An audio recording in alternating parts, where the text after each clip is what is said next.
fostering inclusive, decent job creation. And in most of the projects there is a focus, as you might expect, on youth and also women entrepreneurship as well.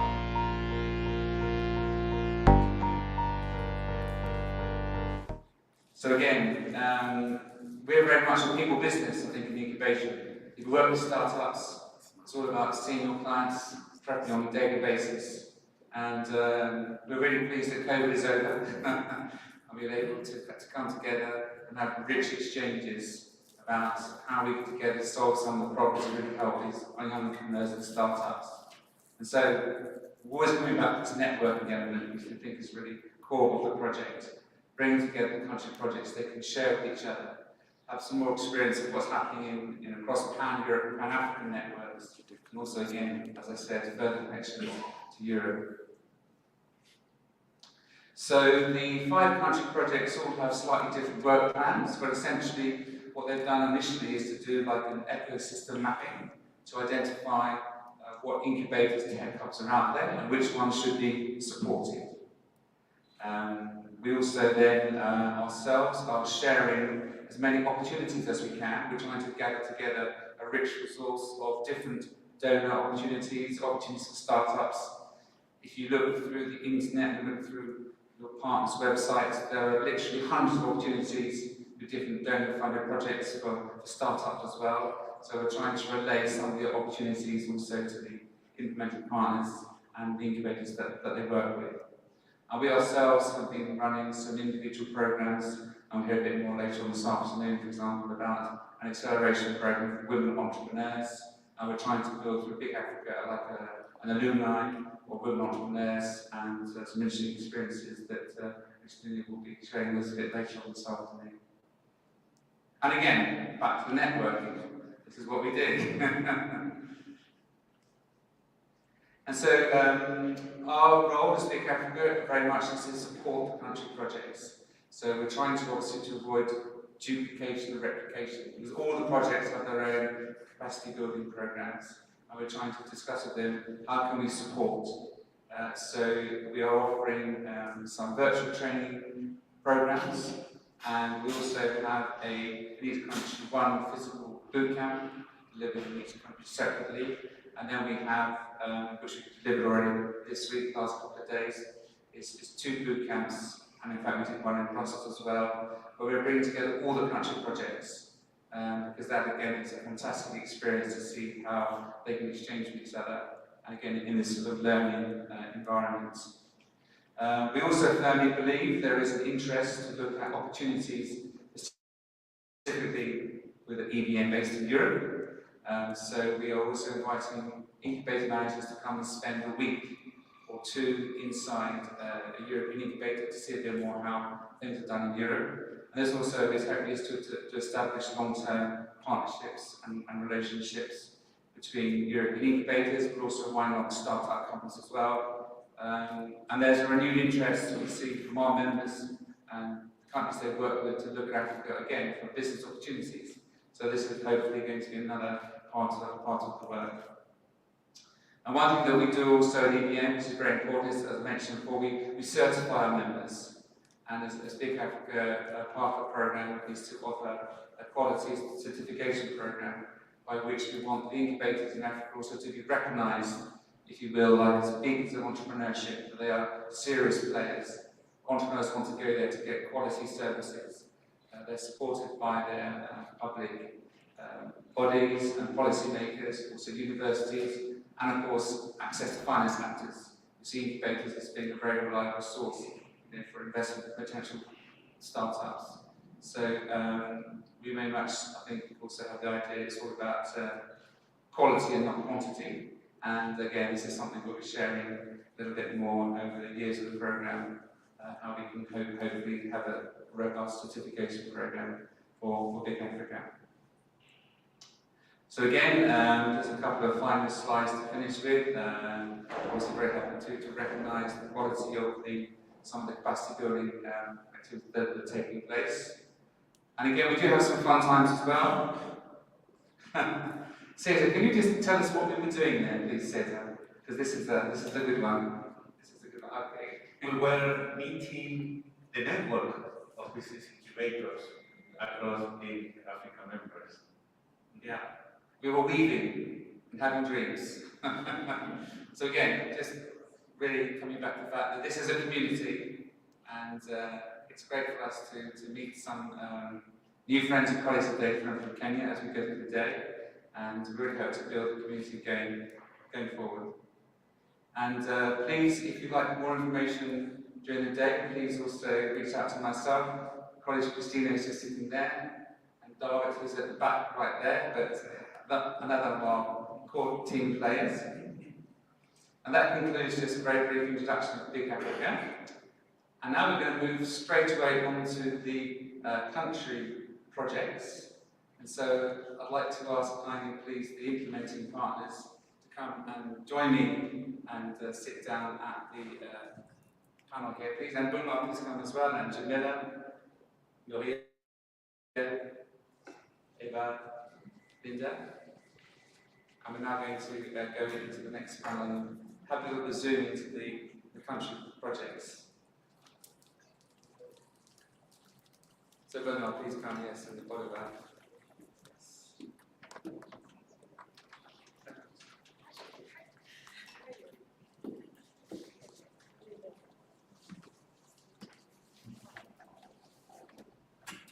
Just grab the microphone.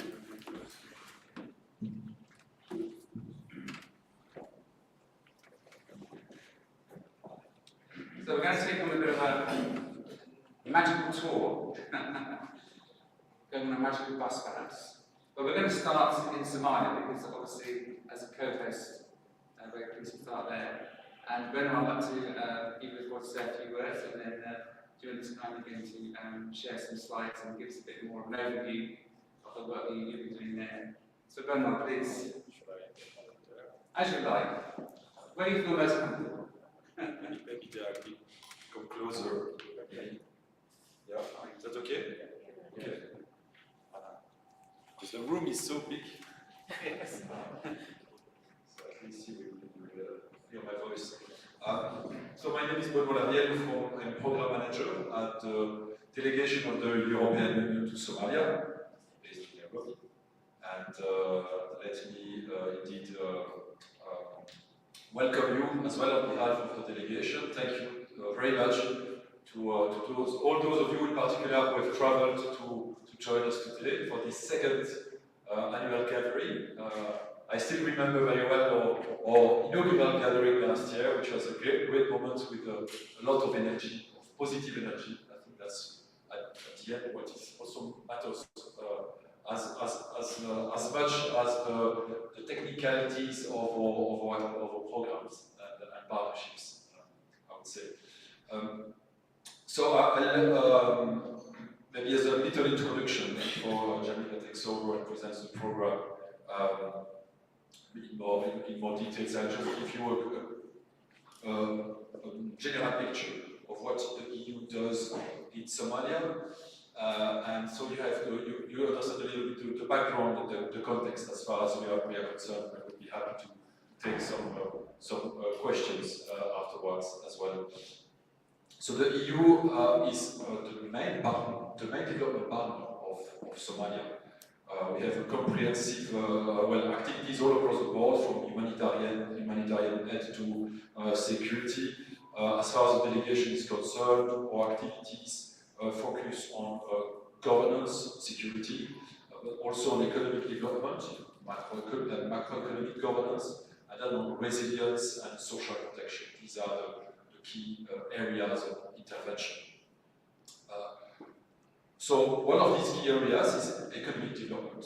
So we have direct assistance to the government to support the functioning of the state, including one in particular the budget support that you might have heard about, that is complemented by support to the public financial management. I think that's a big chunk of our activities. But we also active in an area that I'm in charge of, which is private sector development. Private sector development is we have also a lot of activities there that includes support to or facilitation of access to finance. We have several programs to facilitate SME finance. We have another program on microcredit in partnership with the Somali banks. We, together with the World Bank and IFC, we support economic reforms to improve the business environment. Not only the business environment, but more activities, but the funding we provide to World Bank and IFC goes to many other areas, but including that one.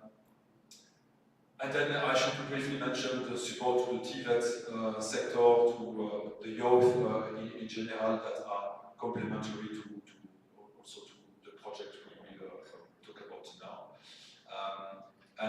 Indeed, also support to the youth, entrepreneurship, startups is one of our key projects. I'm very glad that we are now at year 2 of implementation. It took some time to prepare it, to decide, to determine whether as EU we wanted to be involved there. And by the way, the EU is a donor. We do not implement project directly. So we develop partnership with organizations like those who are in the panel today. And our main partner, our first partner, remains the government. And then we ensure oversight of these projects with the government. What could I say? I think the particularity of the project we have with UNIDO in Somalia is that we are not looking at the policy reforms, the regulatory environment, not directly, not much. The focus is on supporting operations on the ground and improving the ecosystems for the entrepreneurs, facilitating access to services, improve the quality of such services, from business development services, access to finance, etc., etc. So we are very glad to have this partnership. It's looking very well, and I'm very optimistic that soon we have certified business incubators in Somalia. Thank you.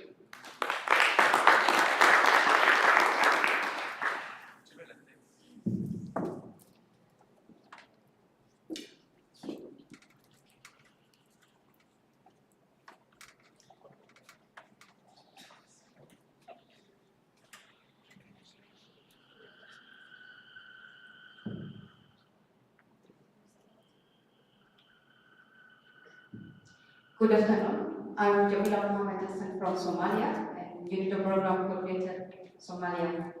And we are very happy in this year to host in Big Africa, but we would love to hold in Mogadishu, Somalia, but unfortunately we will hold the next time. And we are working with the EU project, with our partners, and BIC Somali for the Somali Business Incubation Project. We are working with the 3 incubators, 2 based in Mogadishu and the other one based in Hargeisa. The content of the project, we are the background of the country and the project, and we are also supporting the technical training with our incubators, and also we have a key accomplishment and the challenge of the foundation. And that's today we share with you and how is moving our projects.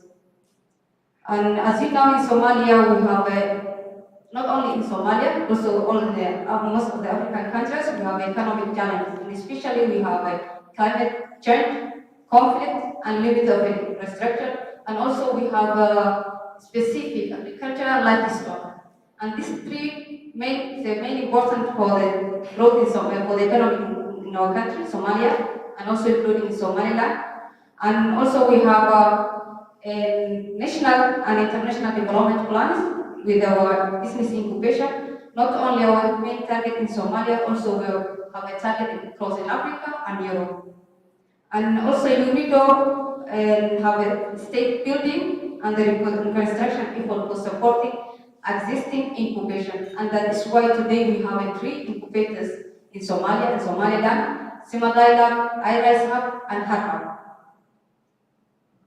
The other thing, our main target is here we have a duration of 4 years, the project of Somali Business Incubators, and our budget is 5 million euro, and our donors, and today we have a Benoit in the European Union, and we are partners with the federal government of Somalia, and also the Chamber of Commerce in Somalia, EPN, IRISE, and Simat ILAF, and HAPA. We have our objectives, two objectives. The general objective is to create job and enable economic growth in Somalia economy through the promotion of inclusive and sustainable entrepreneurship development initiative. In Somalia, we have a high rate for the youth, 70 to 75% are youth, and we also have a higher employment in our country. And that's our main target, to have a general. Then we have a specific to create and improve economic growth for young men and women to get and through the local pace and innovation-led business service.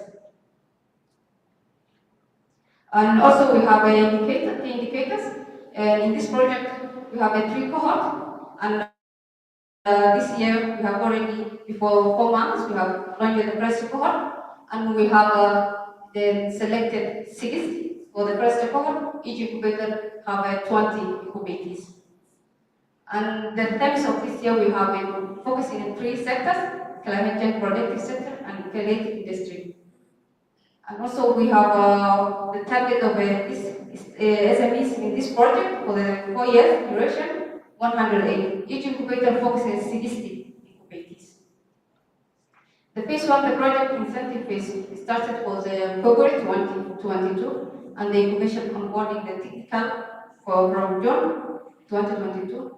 And also we have 3 cohorts from October to 2024, 2025, and ecosystem development in the long-term project.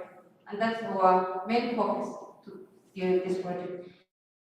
And the outcome of this project, we are focusing the development business incubation program and acceleration for the three incubators through the capacity building support. In this main, we are not only focusing as a UNIDO, we are not only focusing the SMEs only. Also, we are focusing the incubators. We give them the capacity building. And the second output is to support financing mechanism. And all of our African countries, we have the same issue for the financing, access to financing. And also we are supporting the finance mechanism for the incubators and to facilitate access to funding solutions through the adorable and customizing the source of financing. The third, we focus also on the development business ecosystem for the national and international, and to drive policy change of the facilitated entrepreneurship development. Not only we are not focusing the Somali SMEs in the Somalia and Somaliland, also we are focused for the international. We have a key for the project governance, and the project advisory committee with the Ministry of Investment and Industry Development Somaliland and UNIDO. Also, we have a project steering committee with the federal government of Somalia, Ministry of Commerce, including EU and UNIDO.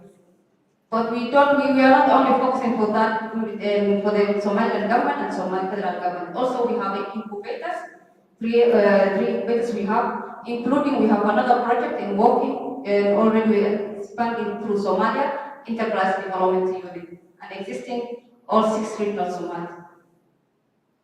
And the incubation model we selected a startups model, and induction for the testing project visibility, and also an induction for the business startups 4 to 9 months, and access to market project validation with the 10 to 12 months.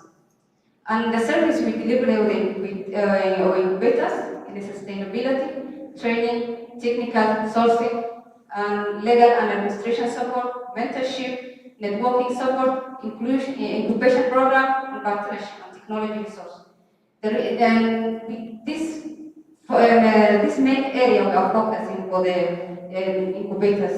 And also we focus on the access finance for the complex incubator sustainability for the EU sponsors, linkage and other EU funding, and also access to the UNIDO credit facility for Somalia SMEs. For our project, we have an enterprise development unit project. We exist to give to the SME Somalia across Somalia region to get a credit facility. through the UNIDO. And also we have an equipment toolkit to be offered for the best 180 incubators, the sustainability plan in incubation. And here we have the 3 incubators that we have selected. Until now we are working with them. And IRIS and HARHAB, based in Hargeisa, established in 2018. And they support early stage startups to grow and expand through the unique service. And also we have IRIS Hub based in Mogadishu. And IRIS, the first innovation technology hub that was launched in Mogadishu. The aim is unlocking for the potential Somali talent and accelerating the change in economic development. And we have also SIMA Lab. SIMA Lab is the largest and fully funded, fully based in another university. And also is the first Somali hub innovation, the biggest hub innovation in Somalia. And these are 3 main partners we are working in Somalia and Somaliland. And we have a team, we support our incubators and incubators technical support. We are processing this process during we are selecting the incubators, outreach, the first stage, lead outreach, selection phase, training incubators, capacity building, counseling and mentoring, business, technology, resource sector, and portfolio and commercialization. And the main area we are focused mostly for the SMEs in the marketing, cost control, production management. The reason we get more suggestions from the startups and SMEs. They are also suggesting they start the business and they leave them until they are continuing their idea. But we decided to serve and to get them how to manage their market before they starting their business. How can they do the market research and also business model cover and how to pitch their idea. And right now, our project we have selected 60 startups in the 4 areas: agriculture, food processing, fashion, and energy. And today we have some fashions that one of our startups, and we will share with you. And out of the 60, 38 are already established in the companies, and 22 is a new idea. And the technical support, we gave them technical sourcing and legal administration support, incubation co-working, public facilities, and networking support. And the key accomplishment during this project, we have launched the first cohort of the incubation program for the 3 business incubators, and we have received 1,345 applications for Somalia, including Somaliland. And we shortlisted 182. And then after 182, we have shortlisted 60 incubators. And they have already taken 3 months training. Now they are in the middle of the program. They have taken business counseling. And we have also given our incubators for the 4 training program, including project management, business campus model, ecosystem mapping, corporate governance, and financial feasibility study, and also including using Canva software with 45 participants from the 3 incubators. And also we support them to establish the link with the foreign incubators, and we invite them in Europe incubations. We took them to the Europe and also including Africa. And we established a working relationship with the EPM and Big Africa, and today we are here. And also we are publishing the procurement process for the financial sector study and technology resource center map with the evaluation phase and towards contract successful. And here what we have the pictures. And we are in Addis, and the other one is we are in the last year Big Africa. The rest we are in Mogadishu. And you can find us through our social media, Twitter. And the main challenges are the complex process, the business intensive multi-career selection process may lead in the delays for the projects, and this challenge is that all of them face not only in Somalia, And also we have a challenge through the legal term of financial mechanism, innovation finance in Somalia. And also we have a gender inclusion where deliberate efforts have been made ensure to gender mainstreaming, to achieving balanced and participation inclusion of women in the project activities, representing ongoing the challenges. And capacity building, also prioritizing the continuum. The areas we have a recommendation. The recommendation here we have a capacity building and monitoring and evaluation the framework, also the risk management strategy. And here for this picture with including Big Africa team and the Big Somali team. And thank you.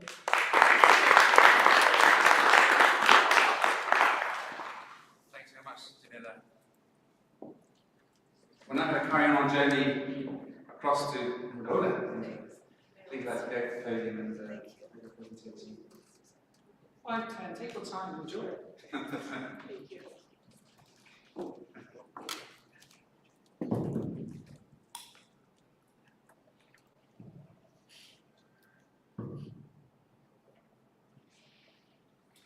Good afternoon. I am Peter Tino. I work for the IFC, as the International Finance Corporation, and I'm based in Angola, Rwanda. I'm here with my colleague, Manuel Paulo, who also works with me on this project. So, if I may just say, perhaps I would start by saying that our mandate in Angola is to support the private sector development, as well as the entrepreneurial environment and support business incubators. Currently, we are working with 2 incubators. We have Founders Institute, as well as Acelera Angola, who we have signed agreements with to support startups development. And the idea is basically to work with a portfolio of startups, which includes both fintech startups. We also have e-commerce startups in our portfolio, and retail. All in all, we work with 20 startups.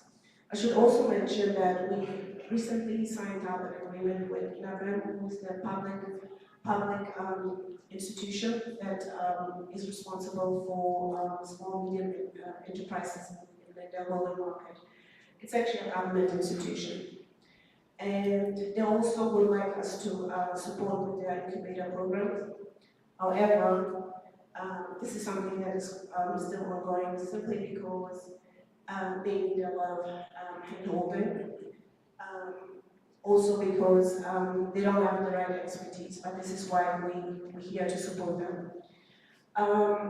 The incubators with INAPAM, in terms of the program, it's going to take off in a couple of months. I believe we're still somehow structuring on how we will structure the entire program.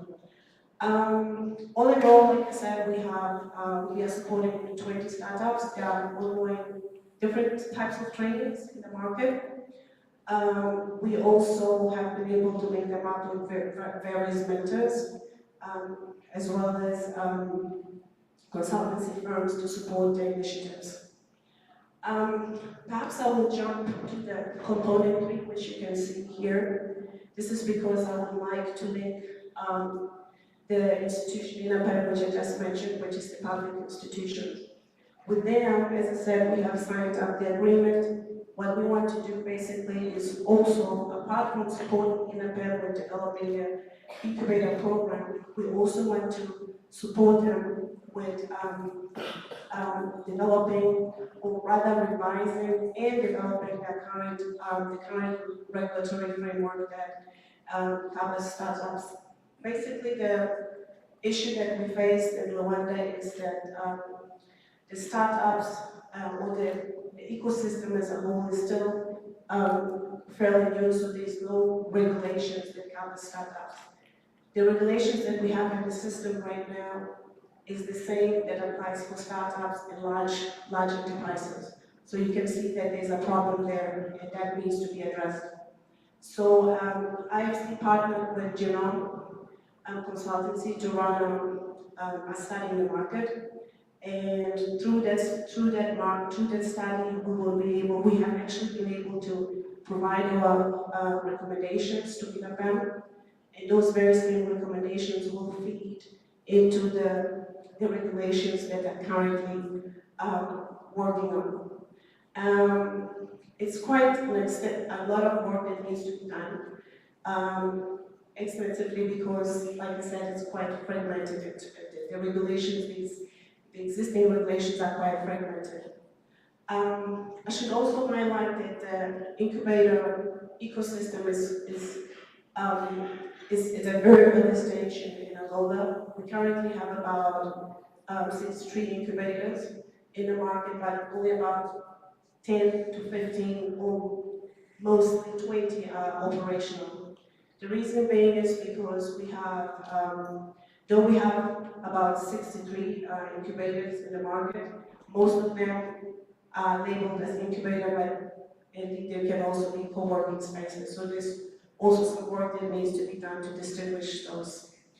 And then I'll also talk about the agro incubator that we are currently supporting in Angola. That it's actually already running, and it's done in five provinces in Angola. And what we're doing really is to support broiler and rearing as well as grain production sector. Basically, we want to develop the whole value chain. The issue that we face in Angola is that currently the production that Angola has for broiler does not meet the market demand. We only have about 13% production capacity, and we have a lot of imports into Angola. In addition to that, the local production that we have, it's actually made, in terms of expenses, it's pushed up because of the, if I may say, the material to feed the chicks. It also gets imported, so automatically that pushes up the prices. So we're working with smallholder farmers and as well as subsistence farmers to train them and see if we can actually support them in such a way so that they can also support the ecosystem as a whole. We've signed agreements with 2 agro firms who are working with IFC in this initiative, and we have trained 300 trainers who in turn will train about 50,000 farmers in the long run. And we've also been able to procure 48,000 tons of maize from 50 local producers to be able to feed into the whole ecosystem. So perhaps I'll stop here if I gave you guys a little overview, and you can always take up the discussion a bit later. Thank you so much.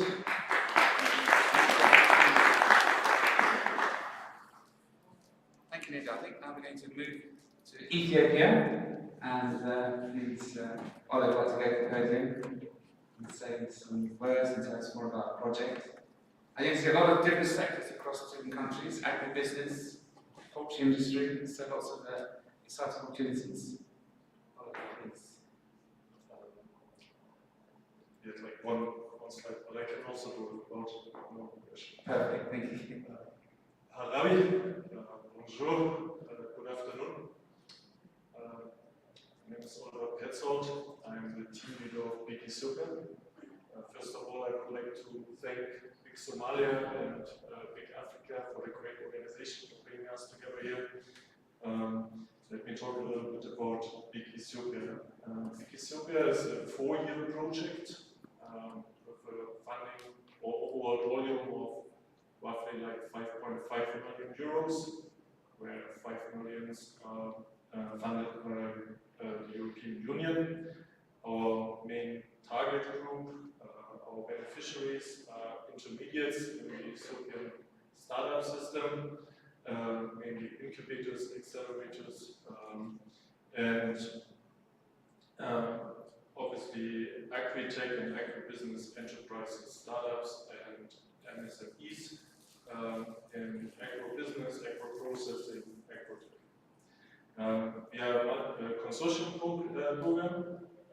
I'm working for a German company called SEGWA. You can consider us as the private sector wing of German Development Corporation.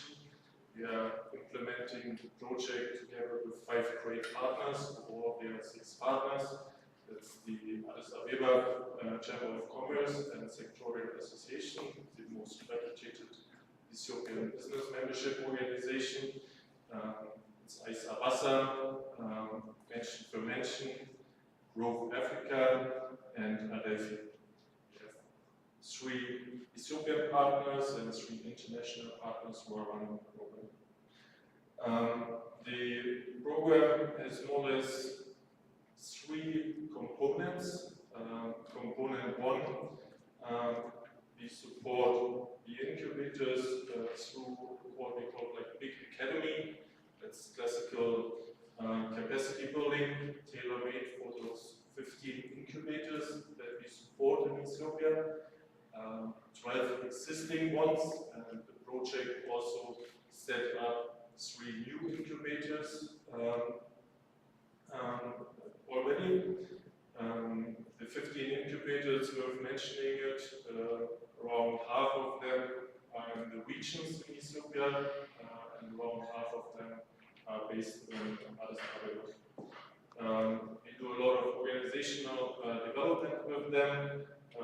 We support peer learning amongst them, have practitioner dialogues, bring them together, and work on issues beyond big Ethiopia, helping them to become more sustainable.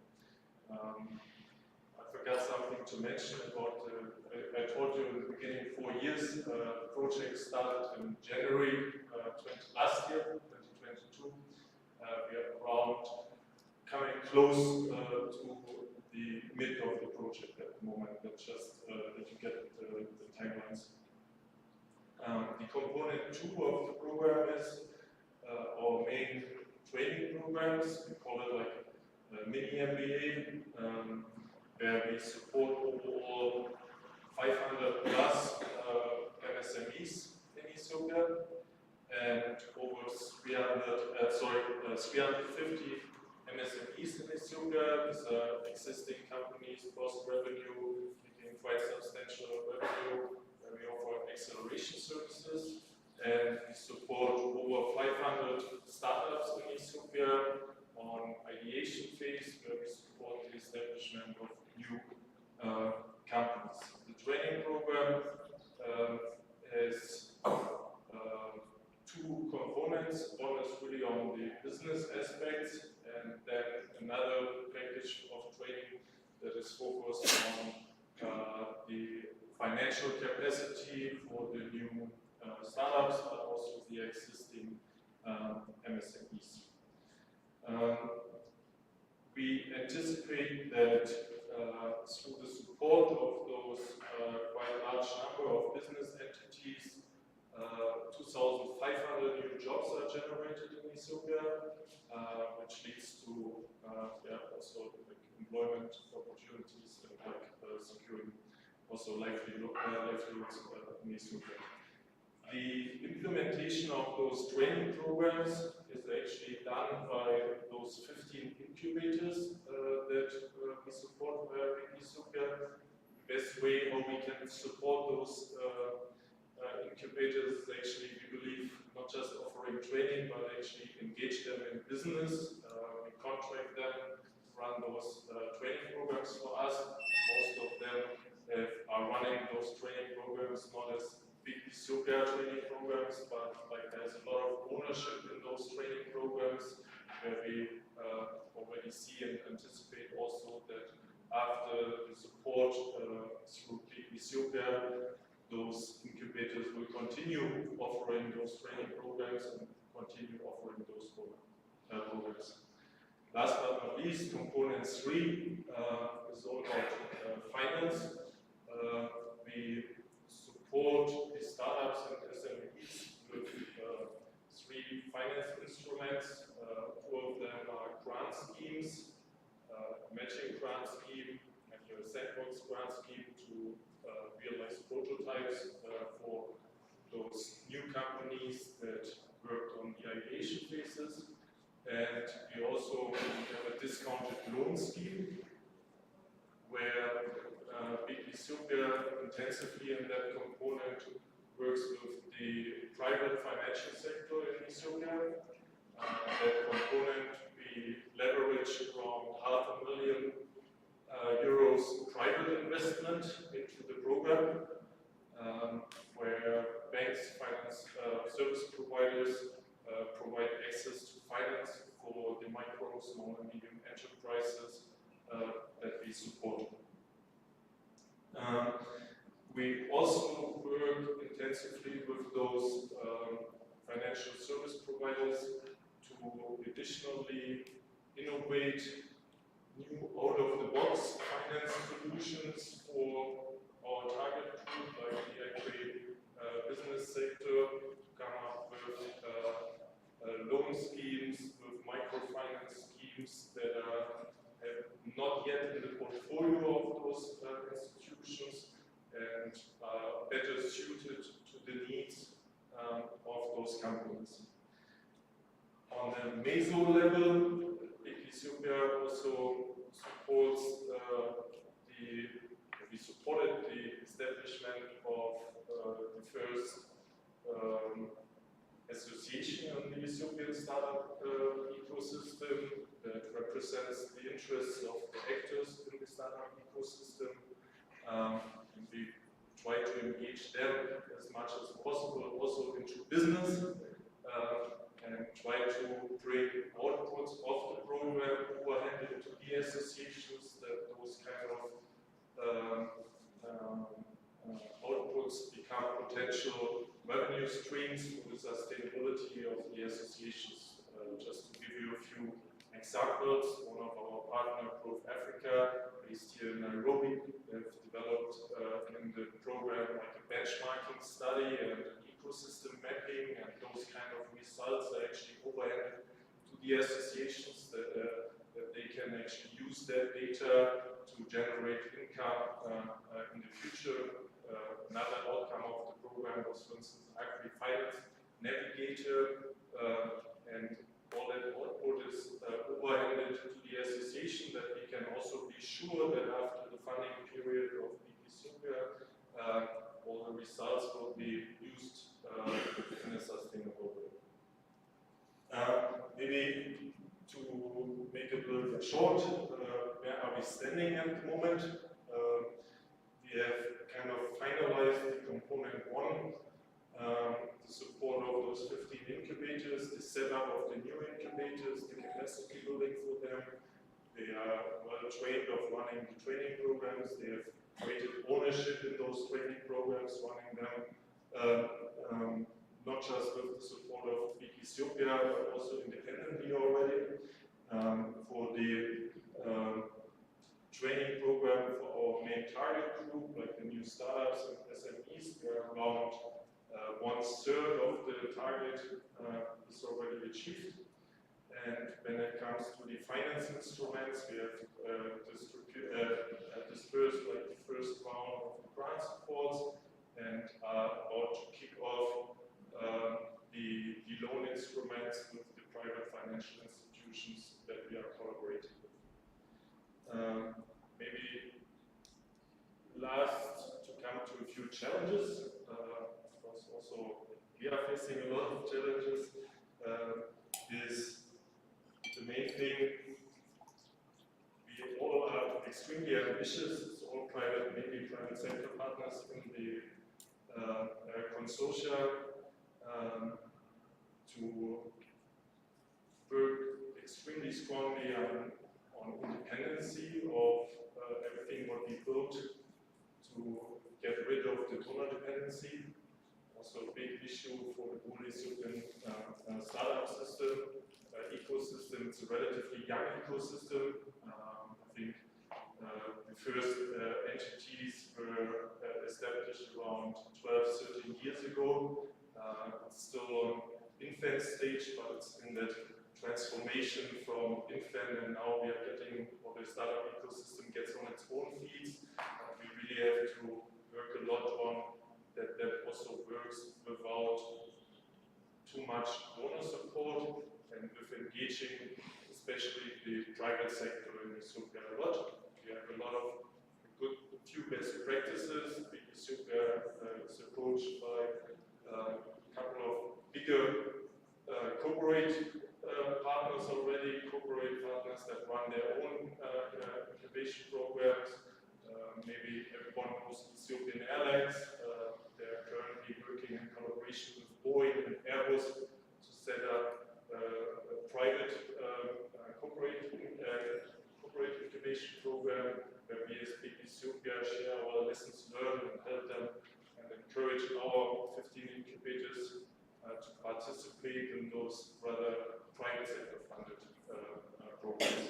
It's one challenge, and the second challenge is, like broadly in all ecosystems, access to finance. We are following in BIC Ethiopia already quite a private sector focused approach, so it's not with the matching discounted loan schemes and the leverage of the private money into the program for our beneficiaries. We would love to continue there more, show the banks that it's worth giving the money also to agriculture companies. Unfortunately, a lot of from the banks, the loan volumes are only around 5% or less than 5% is currently going into SME support, and we would love to see those numbers growing, that like the medium and small enterprises really become also in Ethiopia the backbone of the economy. And we also would love to intensively encourage or work on the reputation of the overall startup ecosystem to unleash a lot of private investment. I'm talking about venture capital, like a lot of angel money. Ethiopia has an extreme, huge and very wealthy diaspora community, and we would love to see a lot of that money coming back, that it can help the development of the economy in Ethiopia. Thank you very much. That was Thanks very much, Oliver. That was great to share some of the challenges that you're facing in access to finance as well, shared by a lot of folk on the panel today. And so we go on, our trip continues. We're now going to go all the way to Madagascar. And Amelia, the floor is yours. Thank you.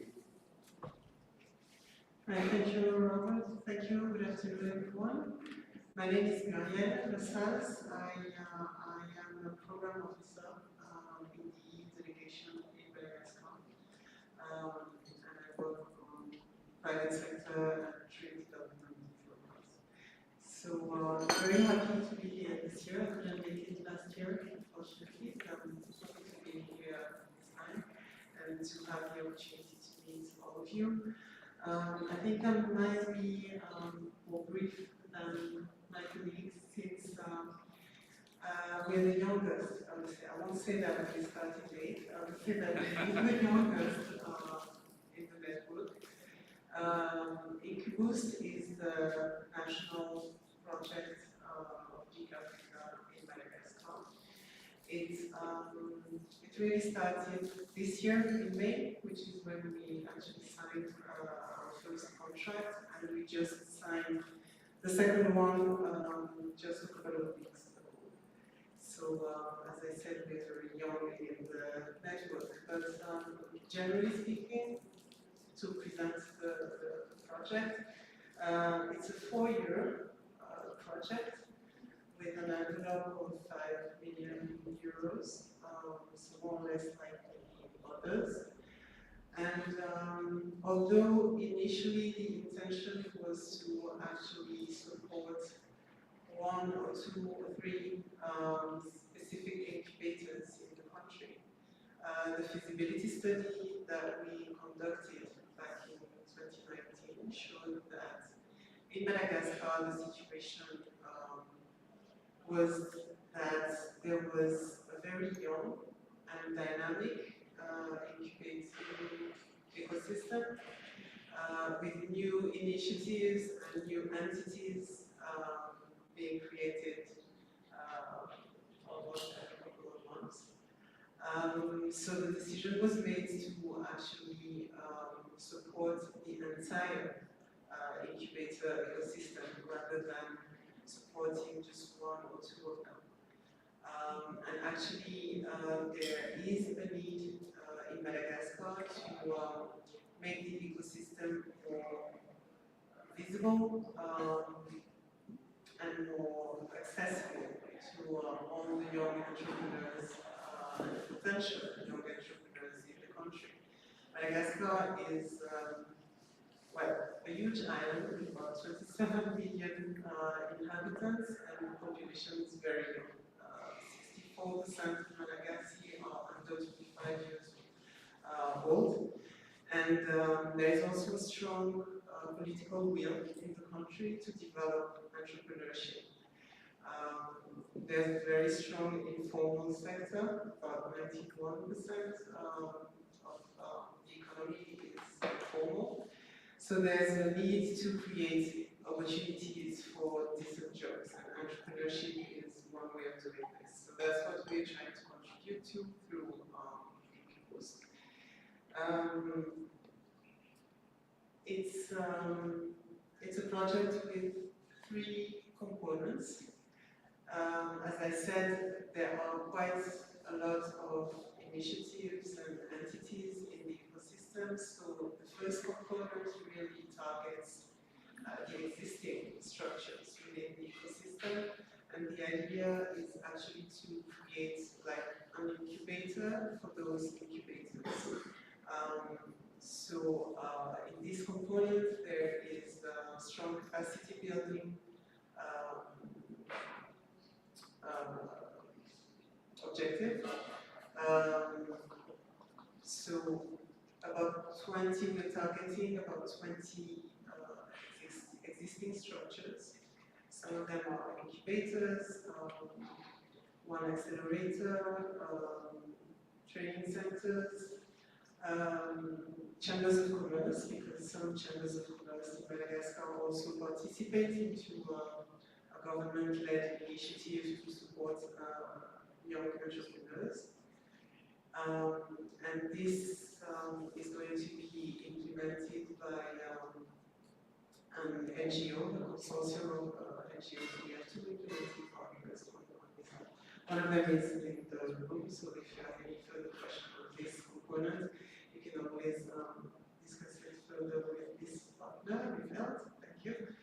The second component, again, as I said, I mentioned that there's a need to make the ecosystem more accessible and easier to understand for all the young potential entrepreneurs and the young entrepreneurs that we have in Madagascar. And the second component addresses that need with the creation of a network of incubators within the ecosystem. So the idea is really to help them build partnerships among themselves and have a clearer picture of the actual service offer that exists in the country and which is accessible to the young entrepreneurs. So under that component, which is implemented by UNIDO, which is also represented in the room, this component will help us develop a number of activities, networking activities and activities that will actually make the incubators more visible and increase their accessibility to the young entrepreneurs. And finally, the third component of the project addresses the issue of access to finance, which is a strong issue in Madagascar. And this component is going to be implemented with UNCTF, which is also represented in the room, thank you. And under that component, we're going to develop financial education activities, but also there's going to be lots of work with the microfinance institutions in Madagascar and some banks as well, which are interested, to help them actually build more confidence in young businesses and create instruments, financial instruments, which will be more accessible to the young entrepreneurs. I think I will stop there, and if you have any questions, I will be more than happy to answer. Thank you. Great, thank you very much, Maria. Indeed, I had the pleasure to come to Madagascar last year, and certainly already we saw that last year. It's ready to go. And finally, our final destination is Comoros, Comor. And we're very, very pleased to have a new addition to the family, and ever pleased, the floor is yours. Yes. Good afternoon, everybody. Bonjour.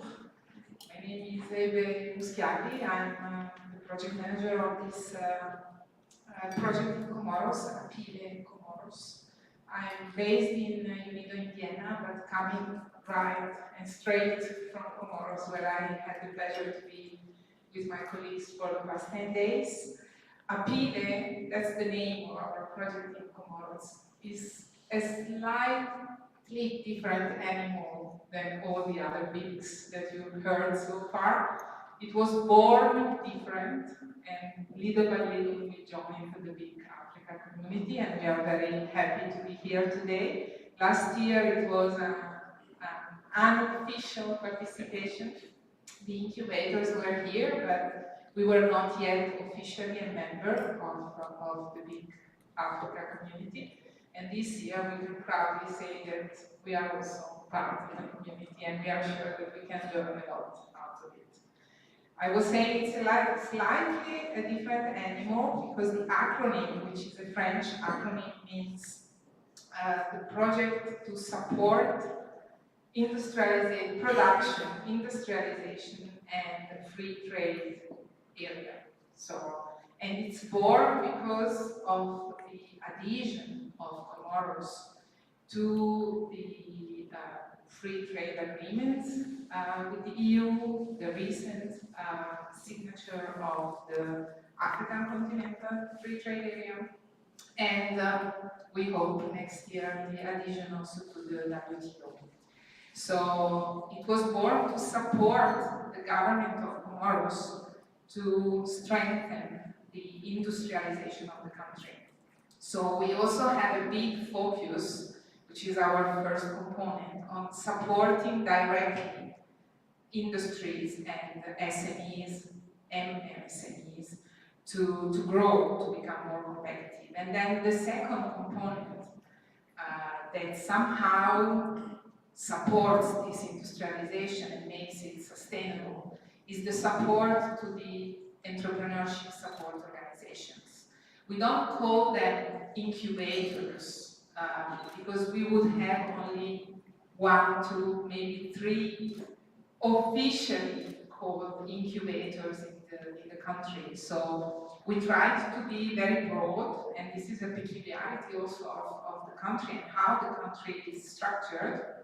So we call them SAE in French, which is in English we try to translate it into entrepreneurship support organization, ESOs. And then we have these 2 souls that go hand in hand, and eventually these ESOs will be continuing after the project ends to support the industrialization of the country. So the project started last year, January, end of 2021, but activities started January 2022. And it's a 4-year project, and the budget is 3.5 million euro, all funded by the European Union. So these 2 souls have more or less the same approach. So this is the approach for component 1, which is support to industrialization. So we try to be as inclusive as possible. Comoros is, I would say, a small country, 800,000 inhabitants spread on 3 islands. And the capital is on the main, let's say, main economic island. But there are activities and there are opportunities also on the other 2 islands. So the idea was also to try to develop the country as a whole, not only to focus on the main, let's say, economic and political island. And for this, we tried to reach out to all potential SMEs and MSMEs. So we are targeting existing companies.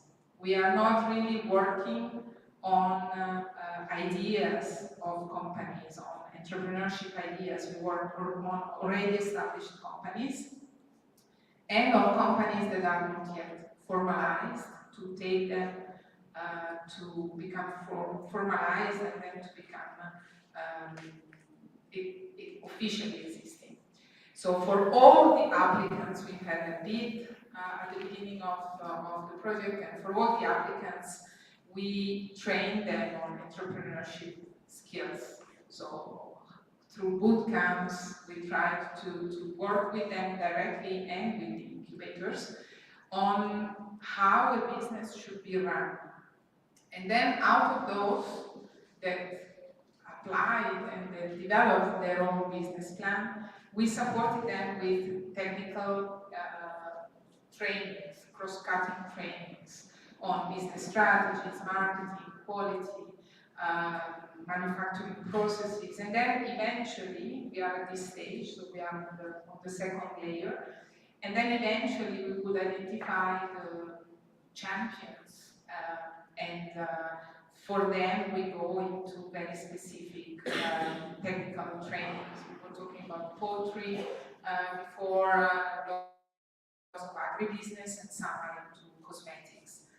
This is done both on theoretical front, so with boot camps and trainings such as the one that we have today. But I would say the big chunk goes on mentoring and coaching, so on really one-to-one coach to make them grow.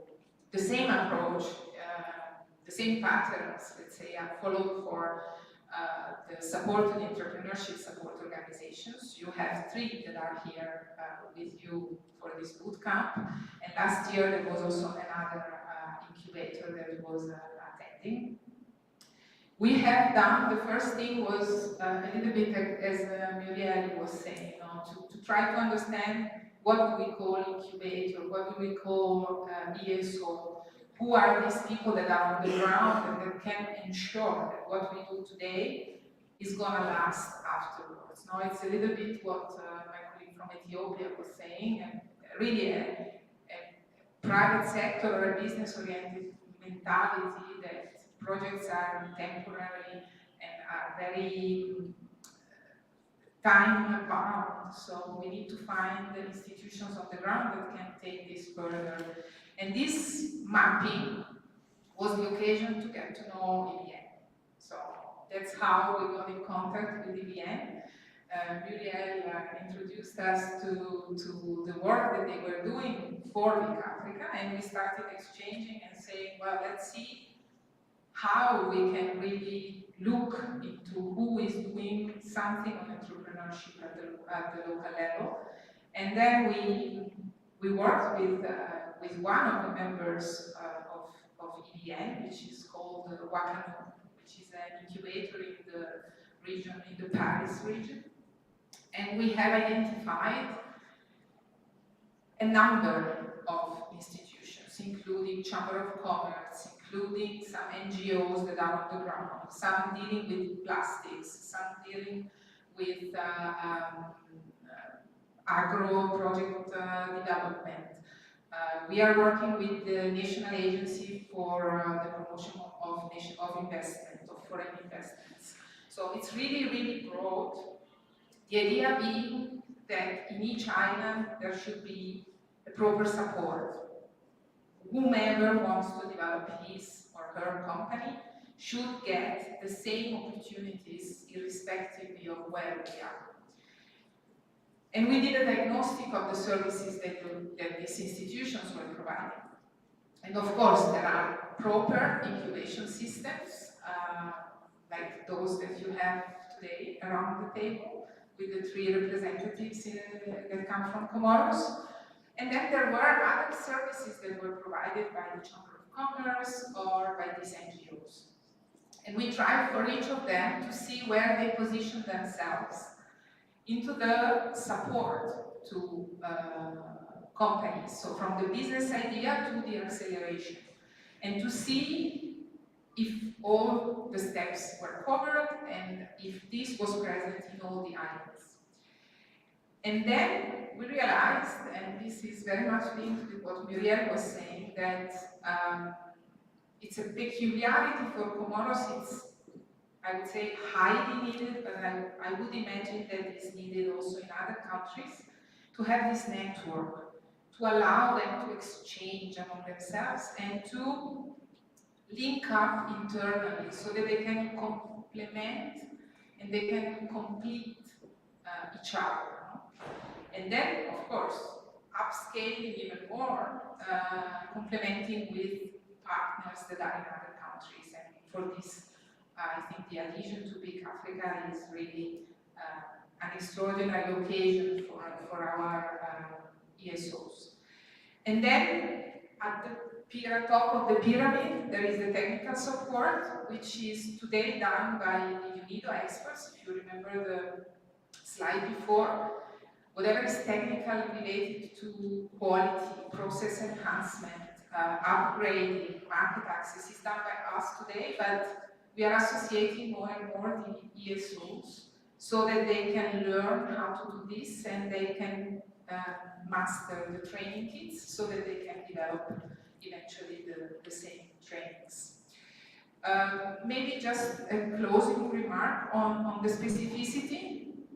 These are the 3 islands in which we work, the 3 islands of Comoros, and when we did the mapping, it's quite clear that there are services that are available on all the territory and some that are available only on some islands. And then from there comes the idea that the network is essential to grow. We try to, as I said, to go from the awareness, idea, creation, startup, scaling and expansion. I would say that for the moment, all the services are more concentrated on the first steps.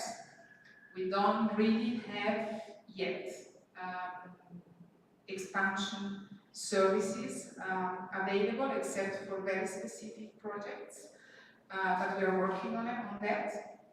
And thanks to the work of the 3 people you see in the room, we came up also with this repertoire, which is a document that groups all the ESOs available in Comoros and what each of them offers, and they are working on structuring their vision and their services for the companies in Comoros.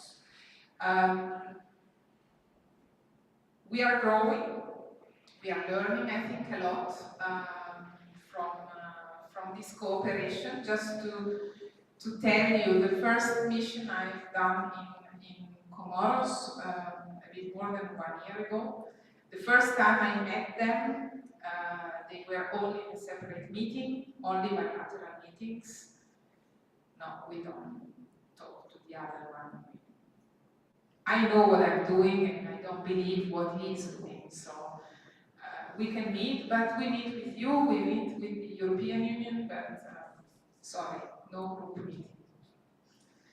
Then there was the occasion of BIC Ethiopia, and we could send 3 incubators, so we did a selection, and then we told them, incubator A, incubator B, incubator C, you can attend, do you want to attend? Yes, of course. And then, you know, the airport in Moroni is smaller than this room, so they had to sit together and they had to discuss. And they had to start saying, what do you do? Because now we are going to go to Ethiopia. And to our friends in Ethiopia, we have to explain what we do, no? So let's try to be unite, and let's try to say that in Comoros everything is perfect. So they started discussing, and they came back from Ethiopia. I don't know what you gave them to drink, maybe it's the special coffee of Ethiopia, but they came back and they were so powerful, they wanted to meet with the others. They started discussing. I was triggering meetings and they were telling me, no, we meet and then we tell you, okay? And last week they told me, I proposed maybe when we come back from Kenya, we should do a restitution to all the others, we can exchange and do the restitution. And Fuad told me, no, they're not children, we can do it without you. And that's for me, it's a really great success. So I would say we are halfway through, but we are learning a lot. And I hope next year you will invite me to your degree. Thank you. Good. Please let me sit down. What a wonderful story. To conclude the panel, we have time for a couple of questions, but indeed, it's all about network, it's all about the community, and it's these things that sometimes not very tangible, but highly valuable. So before the coffee break, I have time for a couple of questions from the floor. Please raise your hand. I'd like to ask any speaker or just a general question. Who would like to start? Don't be shy.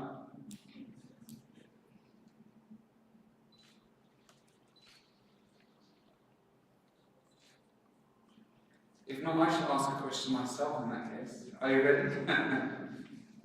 We're just wondering actually about the incubator communities and thinking about some of the problems that they are facing. And what do you think probably the biggest issue that incubators are facing right now? I'll give you maybe 10 seconds just to reflect on that. But when they sort of speak to you on a daily basis, we talked a bit about access to finance, but what are the main things that they're really sort of struggling with? Please, I think you're ready to give an answer straight away. No, I mean, I think access to finance, it was quoted by almost all of us. I think that it's a bit broader than actually the pure access to finance, is to see the incubator as a company, as a business, and not as an office from a ministry. So there is a bit the tendency of seeing the incubation system, the incubation actors, as service providers, but like public service providers, which is true. You are promoting something that should be a public good, the capacity to be an entrepreneur, but you are a business and you have to have your own business model. You have to generate resources. You have to make sure that you have the right people at the right place, that you have enough funds, and that you don't depend on whatever you do from donors or from projects. And I think that's where we have the biggest challenge today, at least in the countries where I have been working.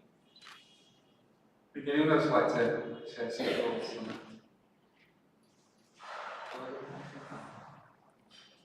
Yeah, I can second that a little bit. It's like the recruitment of adequate staff for the incubators, especially in those young ecosystem. There's not much experience in business developers, and people are there, but they're also extremely expensive because you're talking about like highly skilled people. Like you can only transfer knowledge if you're quite knowledgeable yourself. So like the staffing is a problem.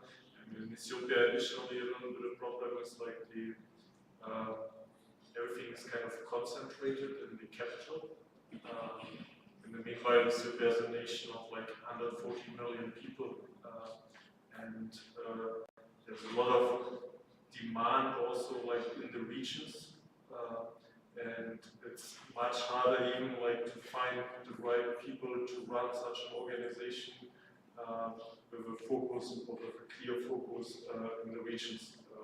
A lot of the regional ESOs are rather non-profit organizations or are based at public universities, but you barely find private sector organizations who are have the guts already like to take the risk and also start this quite challenging endeavor in the regions. Anybody else on that one? If not, I have another question, maybe to Bernard actually. Just talking about the word innovation, we've had this discussions with Bernard, but do you find it's quite difficult to sort of define innovation in Somalia and Somaliland, and obviously there are different types that you come across? Yeah, usually we see, usually we see innovation as linked to technologies. We see high tech, space, 5G, and very techy stuff. But innovation, in my view, is much broader. It could be quite diverse, and it depends a lot on the country. It's country specific as well. So something that might be innovative in a country is not in another country. And definitely in Somalia, when the discussion I have had with entrepreneurs, I see that there are a lot of innovative ideas. Some are very techy, others are just fixing or addressing issues or that they face in the day-to-day life.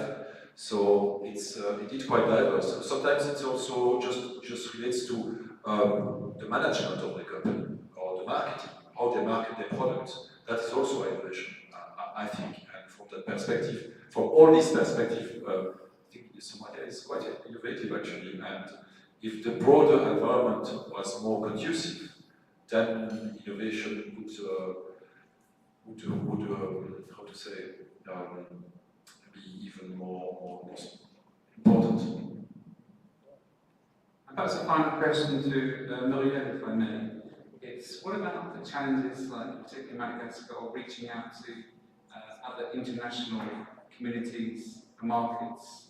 Because obviously, French-speaking is obviously one way of doing it, but I understand there are some efforts possibly to look further afield and try to develop connections with other local communities. Is that quite tough still?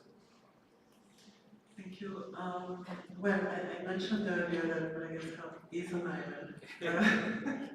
So it's not just as natural to connect. There are challenges to connect to other islands. However, I need to stress that Madagascar is also a member of various regional communities. And Madagascar is also a signatory of various free trade areas. So the island is connected. But there's a need for a little support to actually help incubators, businesses, stakeholders in general. Economic stakeholders in general to make those connections with the rest of the world. It's not just as driving out, go through a border. There are lots of options, it's good, I think, to get some guidance and some clear opportunities to actually target the right partner, find the right market, I think projects that are built up by the very entities who actually experience those challenges can facilitate those connections. Yeah. Thank you, and Juliet, please. Should we add some comments? The challenges that are facing the incubators in Somalia, we have seen a lot of challenge, but the main challenge mostly we have always seen is the understanding between the startups and the incubators. And the startups, they have a high perception for them receiving the funding. But that's not the whole project, but the incubators, they are service providers. And the startups, they will get how to get the fund, and then they facilitate the way they getting the funds. Thank you. Great. Well, I think Linda would like to have a final word, and then we can have a nice coffee break afterwards. Thank you. Thank you. Perhaps just to add another point on challenges, I would say that incubators are also in need of mentorship somehow. I think we do experience that in Angola. So yes, these are experienced people, but as the market grows and evolves, so does the challenges. Working with startups can be challenging. They're very unstructured, and the truth is the market evolves. The dynamics change. So mentorship for the incubators is essential. It also helps to give them a sense of how to move forward in terms of organizing themselves and strategically putting a vision on how to structure the incubators moving forward. Thank you. Thanks very much for those closing remarks, Linda. And please join me in thanking the panel. And now we're going to a coffee break. Please come and join us. Thank you, everybody. Thanks again. Thank you. Just before you go, I need to take a photo of all the panelists.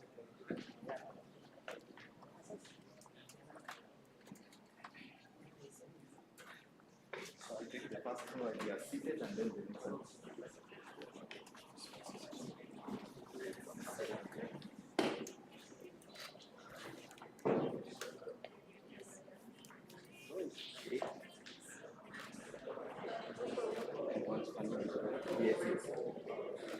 Now you can stand. Yeah, you can join. Yes.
And we're going to learn a bit more about the Kenya ecosystem.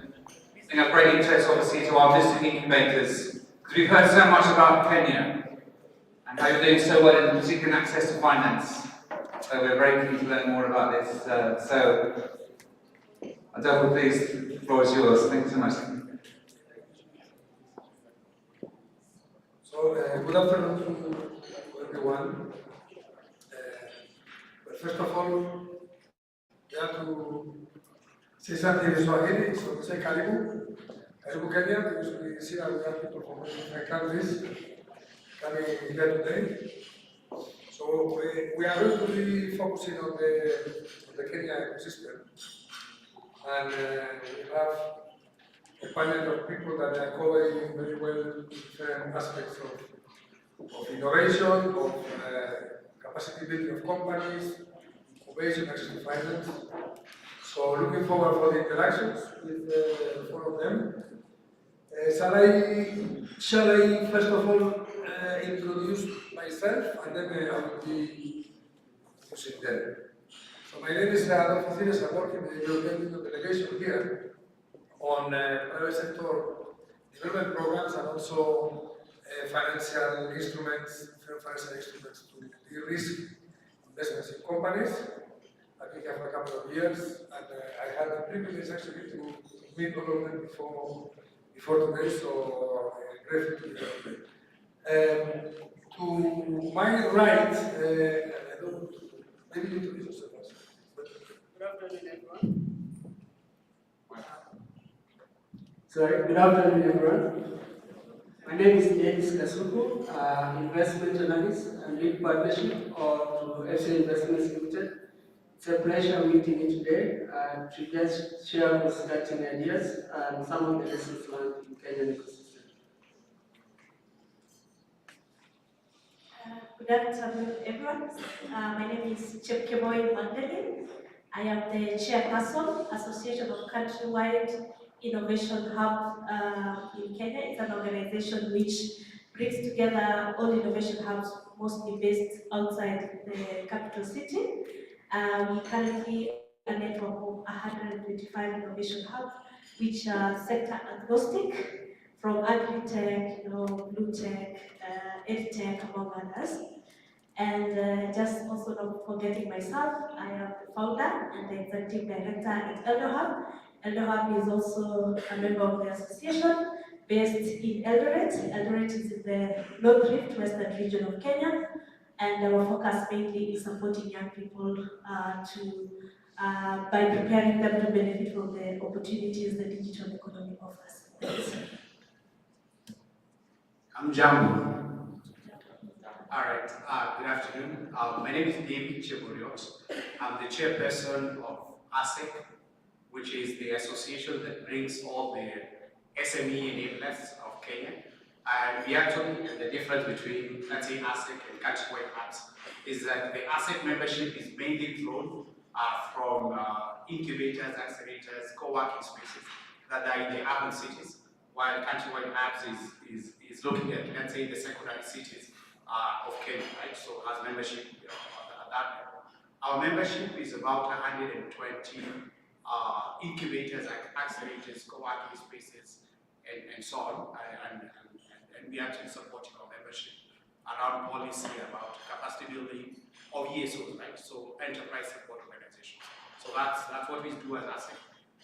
And also individually as David, I am the director of IFO Impact Entrepreneurship Centers. So IFO Impact stands for Entrepreneurship for Impact, right?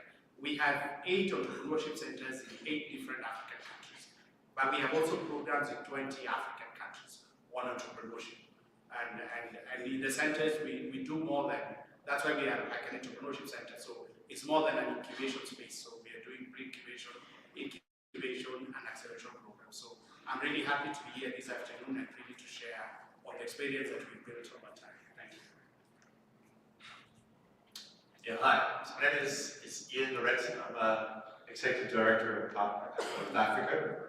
And as the name is saying, we're all about growing Africa, doing so in support of entrepreneurs and small businesses, or small growing businesses. We were founded back in 2002, so we're among the older, as you also can see, players in the ecosystem, and with operations across 6 countries, with all offices, among other places in Ethiopia, as we can share. Our focus is on acceleration. Nowadays, you can say acceleration, incubation, all blurs up like you see as the same, but focus a bit more on mature businesses. And then increasingly also looking at how do we help our peers build their capacities to be able to support entrepreneurs better and more efficiently.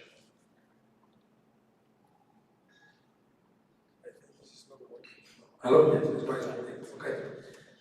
Well, you can see that we have a quite diverse panel when you have incubation,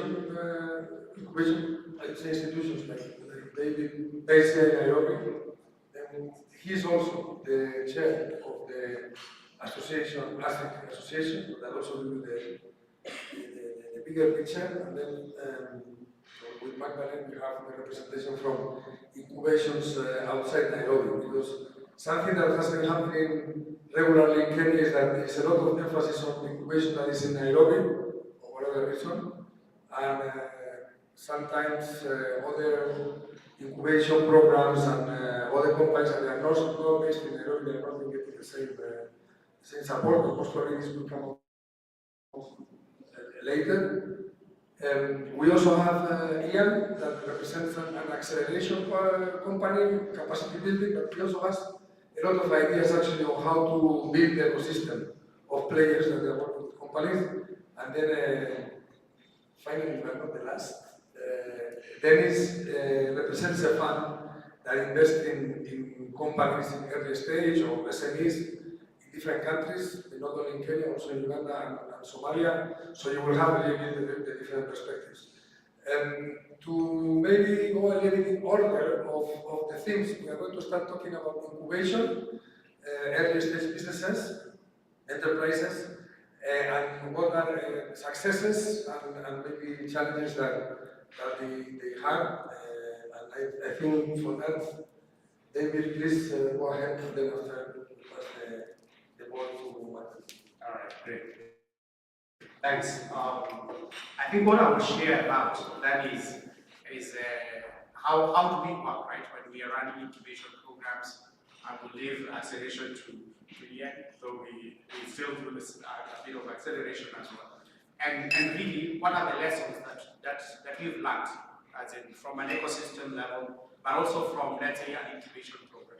So, and I'm speaking in the sense that I know that, and we were speaking with Sanders, right? And he was telling me that the people in the room are sort of, most of you, right? You're coming from countries where this concept is starting to take off, while Kenya it has been going on for a while. And in a certain sense, then we've built a bit of some experience. As in Growth Africa, Ian just said, and then 2002, 2003. So that's a lot of time. But I think that from where I sit and from Kenya's perspective, I think we really started taking off from around 2010. And actually, if I think we were to look at it on our data, I think from 2017, 2018 is where we had, let's say, the most of the incubators and accelerators actually being registered and coming up. But anyway, I think some of us have been at it longer than others, and so what kind of tips can I tell you? And I think to really run a successful incubation program, I think the issue around clearly defining and identifying the entrepreneurs that you're going to work with is critical. And in this case, for example, just going from our experience, a good selection is key. If you select then very motivated enterprises to join your program, then for sure you can have success. And I think one of the things, and as I speak about experience, it could be positive, sometimes the challenges that we face. Here in Kenya, what we have seen is that sometimes we could have what they call entrepreneurs, right? People who go to one incubator, they pitch so well, go to another one, go to another one. So why would someone, let's say, who have incubated, after the incubation, go to Growth Africa or EGOHA, for example, right? So I think we need to do a good selection, get motivated people who want to grow and are committed to growing with you. Then sometimes what I've seen is that we have to make the entrepreneurs commit to our programs. So, and commitment sometimes means that sometimes maybe we have to charge or get a co-contribution from the entrepreneur who is taking part in the program. Because sometimes when we've run things that are completely free, then someone has no skin in the game. They don't feel like they're losing something. And so today they can be at T4 Impact, the next day at EGOHA, another place and stuff like that. And when you create a program for them to follow, then they're not able to follow through. Then I think the other bit which I've seen and been critical as in for the success of the incubators is also the quality of the incubator itself, right? I think we as incubators, as accelerators, I think the most what we can do, because we are building businesses, but in the first instance, as incubators, we are also businesses ourselves, right? So, in most cases, if you see the age, right, 2018, 2019, even the incubators are sometimes startups. So, it means that then we need to invest a lot in ourselves so that the team that we're working with is really well prepared and has the content to really, like in a very authoritative way, be able to train, coach, and hold the hands of an entrepreneur. But if we have a teams that are weak within our institutions, then I think we bring down what we are trying to do. Then the last point that I will mention is that when you take in an enterprise that you want to build, I think it's very important to really set priorities with them, right? And sometimes make, agree on clear milestones. Because the enterprises in our ecosystem, they really have a lot of challenges, as in finance challenges, market challenges, even creating the product itself, because at the incubation level, they have not even figured out what is the business model that could work with. So they have a lot of immediate challenges, and for an incubation program that sometimes takes 6 months, 9 months, or 12 months, probably you're not able to solve all the problems that enterprise has.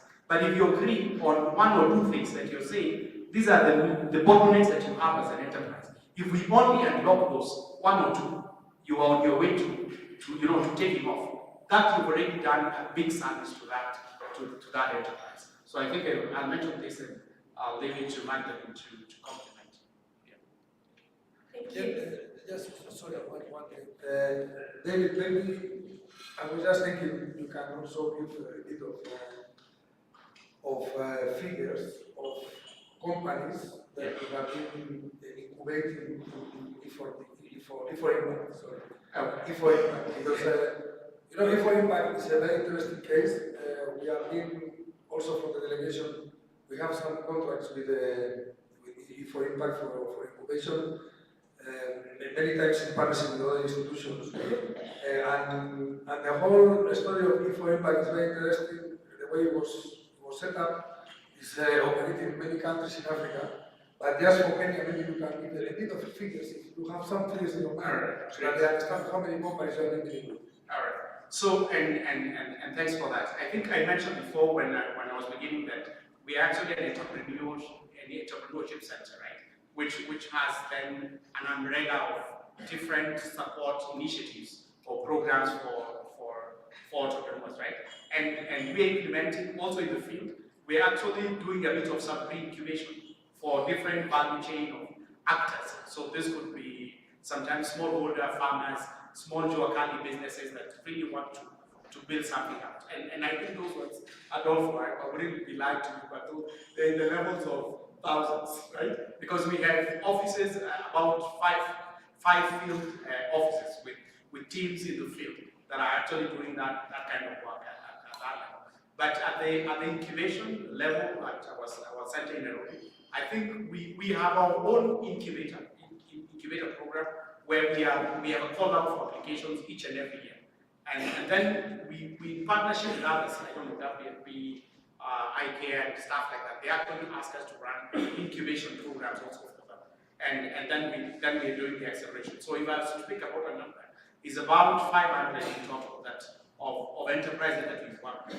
And one of the lessons, anyway, doing it over time, is what the need that we've understood that all these businesses, in as much as they want to build that model that can help them scale, they're also looking for financing.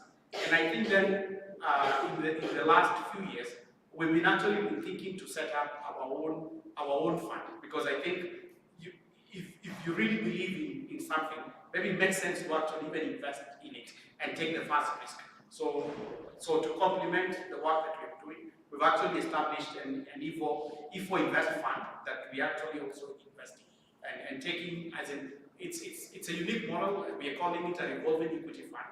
That anyway we give a bit of equity and we hope the buyers also we can give out more funds to others. So that's the model that we're having now. Well, thank you very much. You are already introducing one of the topics that we're going to talk later, the access to finance. It's okay. Please, Magdalene, welcome. So I think I will start by giving sharing about how we started countrywide innovation hub.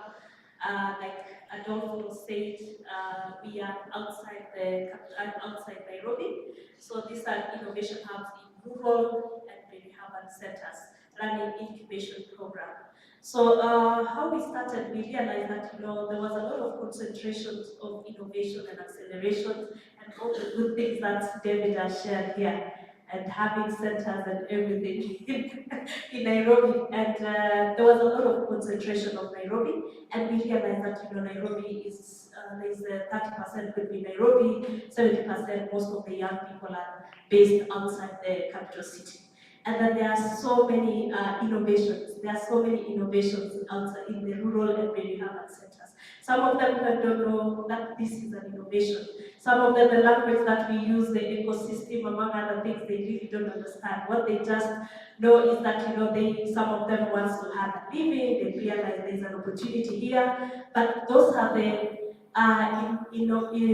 entrepreneurs or businesses that we really needed to work with, and we needed to have incubation programs that were tailored towards to fit that context.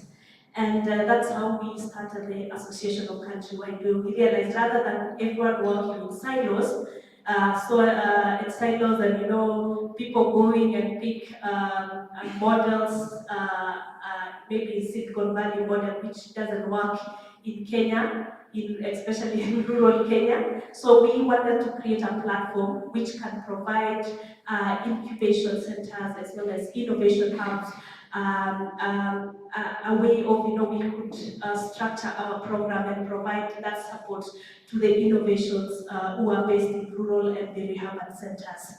And I think, that's why our main objective was to really support each other in terms of resource mobilization and support different activities for startups and also our members, and also explore joint and run joint programs and within ourselves for mutual benefits between us. So I think working together and collaboration is one thing that we really looked at. And also engage local as well as national governments and working with different policy stakeholders, among other things. We also provide an opportunity of joint research, expert opinion, and central point where different information on startups and thematic areas can be sought and verified. So that's how we wanted to build the association and really come together and work together towards that. And in 2020, we started a program called an innovation challenge, where we ran an innovation challenge where we were working with the incubation centers across the country. And that time there was, of course, the challenge which was we had, but then we managed to mobilize different incubators outside the Nairobi. And that's also where we realized that we went for the entrepreneurs.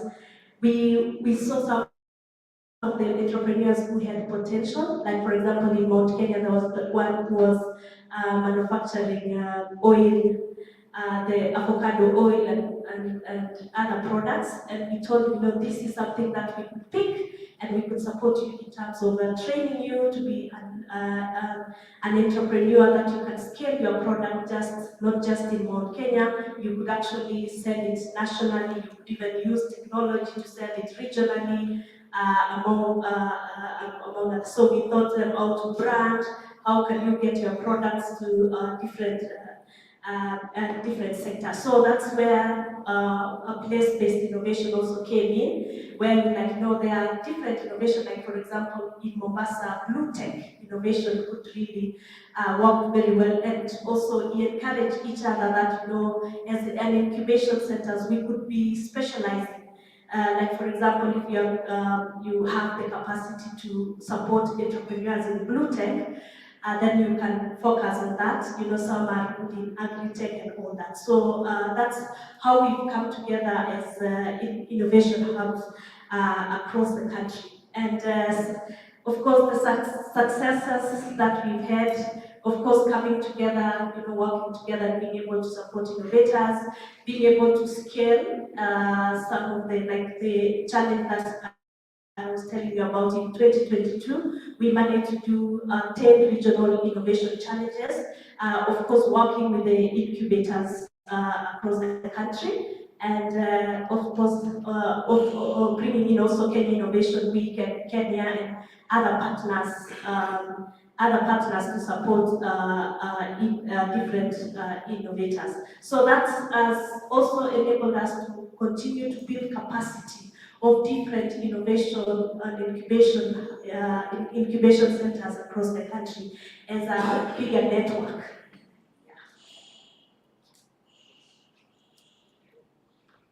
Thank you so much. I don't know if you noticed that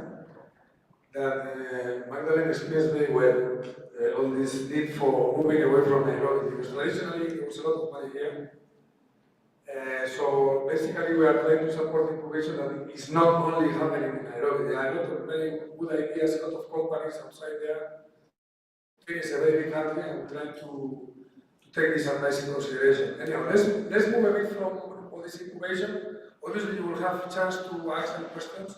I understand that many of you went already to visit 2 or 3 incubation centers yesterday in Nairobi, so you know already not only the city, but you know also some other incubations in addition to the ones that we are talking to. Eventually, those incubation centers are also members of some of the organizations, especially ASEC. Let me move now to Ian and how he has been picking up on capacity of companies, acceleration. What are some of the successes but also challenges that you are observing at that level, a bit beyond incubation now? Yeah, I think one thing that we see is ecosystem, and I think that's why an event this week is a marvelous opportunity that often is overlooked, because we have this tendency of thinking that collaboration is the default, and I can definitely say it's not the default. I think most of the ecosystems that you probably kind of limit not to this realization is that we start finding out that we're not competitors.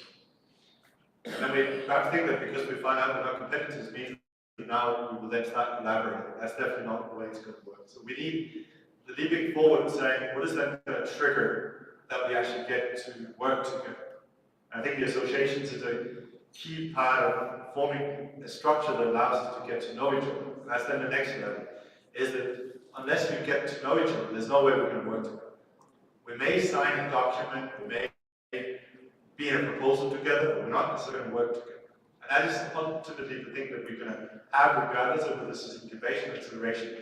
We need to get to work together. And then if we're going to start just getting a little bit of bridge, there's never going to be money enough. So we can talk about shortage of finance, shortage of financing and funding. But one of the best ways to unlock more money for any of us is to work together. But we have this tendency again that we will try and do this on our own, because then we get the full pocket of money.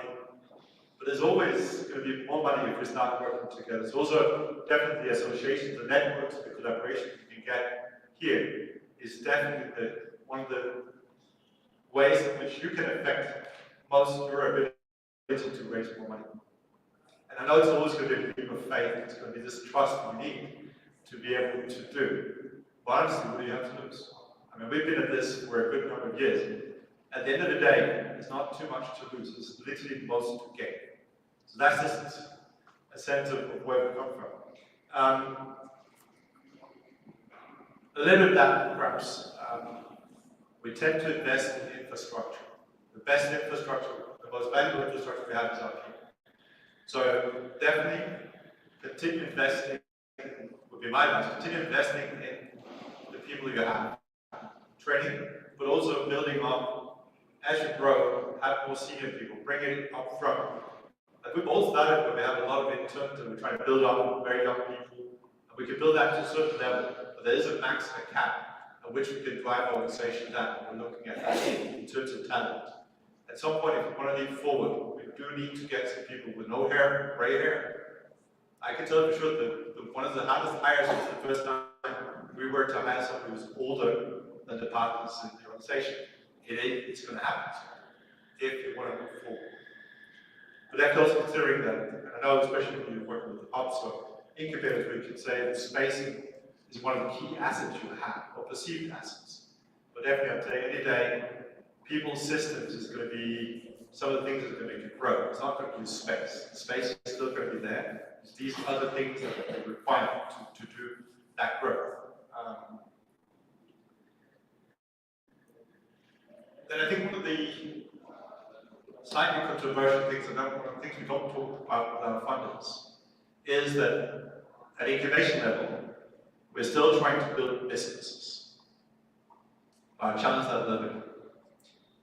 Because a lot of our businesses at that level will fail. If we started perhaps paying a little bit more attention to say that we're building business schools and building entrepreneurs, because those entrepreneurs will come back. They will start another business when they're more ready. Also, a lot of them are so young and so ill-equipped to actually really successfully proceed with the business and starting at that incubation level at the first stage. Especially if we're looking at recent graduates, they often are lacking a lot of the skills and experience needed to really succeed at that early stage. But we have an opportunity to make sure that what we're doing is putting in a seed. And trust me, from experience, they will come back, and they will come again, and they will, not second time, third time, will build that successful business that we need. But it doesn't mean that we need to be accepting that we can fail. It's a little bit the same way that we're telling entrepreneurs. It's okay to fail as long as we build that going forward. And I think that applies as well to entrepreneurs.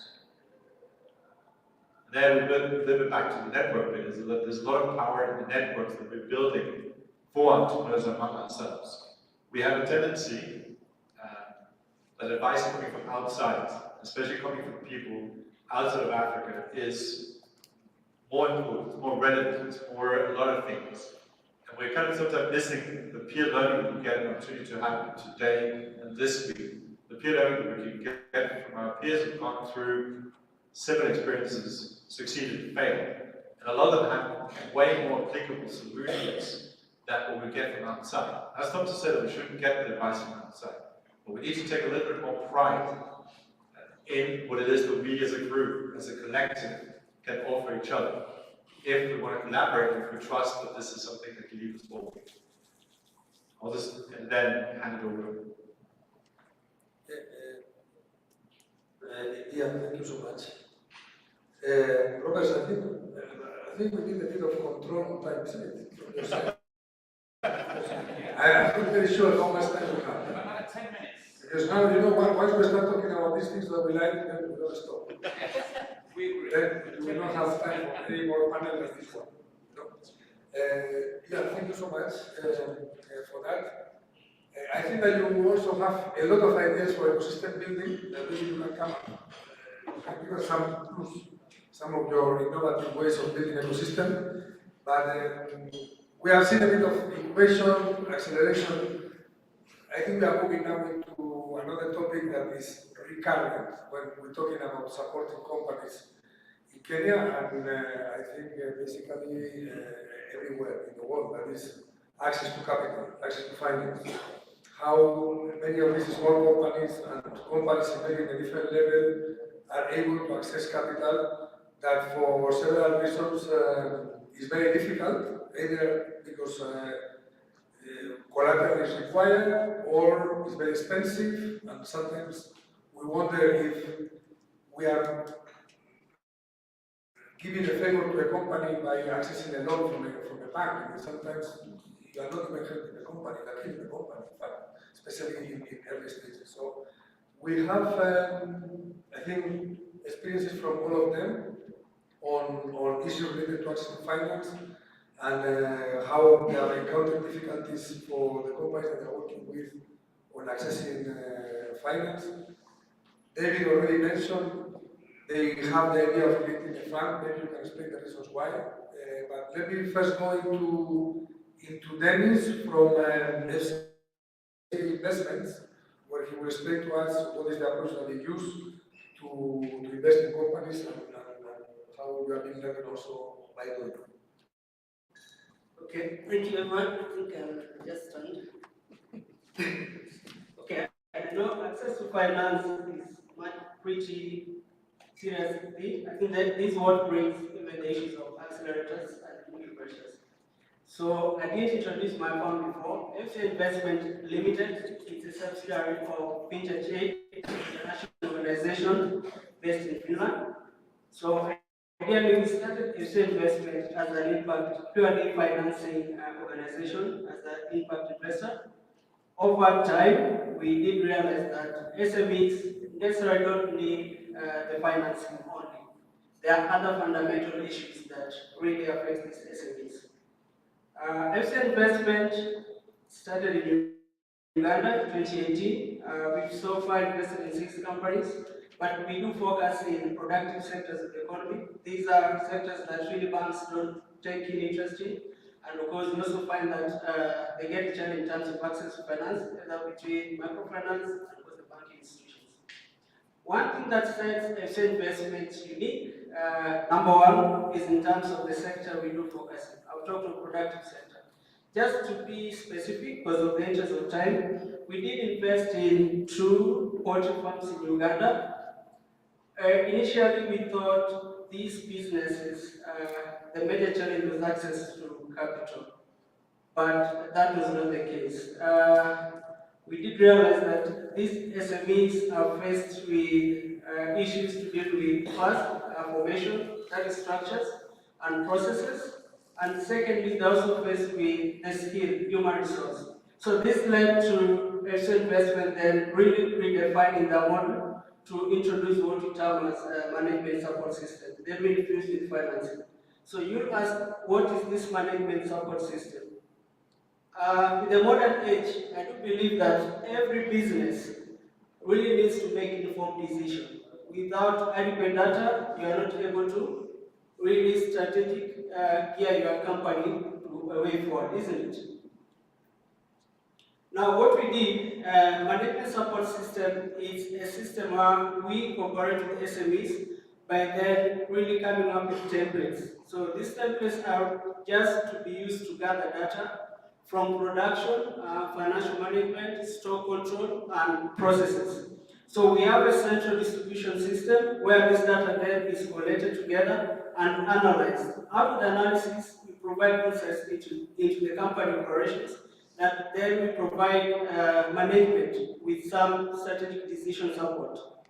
So we've noted that out of this support, like the poultry farm we supported through, we've noted that they're able to improve in terms of their performance. Revenue increased more than 2 times. Costs were able to manage to be more than half in more or less than within the 6 months of our support to these SMEs. So coming to the issue of financing, we provide financing. Also, let's say in the Kenyan context, but we realize that in as much as access to finance is something that is now in most interest to many partners, there are many foreign direct investments that come into the country to provide finances to SMEs. But even as such, most SMEs don't get this financing. Why? What would be the limitation? Number one, what I've noted, and of course we've noted that what are the challenges that these SMEs, these incubators face? Goes from the initial concept of how do you source the SMEs into your incubators. I think to me the fundamental principle, something that maybe this could be an advice to accelerators and incubators, because this is a forum that really brings both incubators and accelerators together. Number one, as you assess these SMEs, I do believe, I don't know how you do assess, but one thing you've noted, you should consider in terms of scalability. How is the SMEs you are sourcing into your incubator more scalable in the long run? Number two, we've noted that every business cannot be as successful as the promoter. So even as you do assess the capacity of these SMEs, what's the features of this promoter? How open are they? How transparent are they? And what kind of investment they themselves are put into the business? So these are some of the things that I do believe would be able to enable us in the long run to really channel more finances to these SMEs.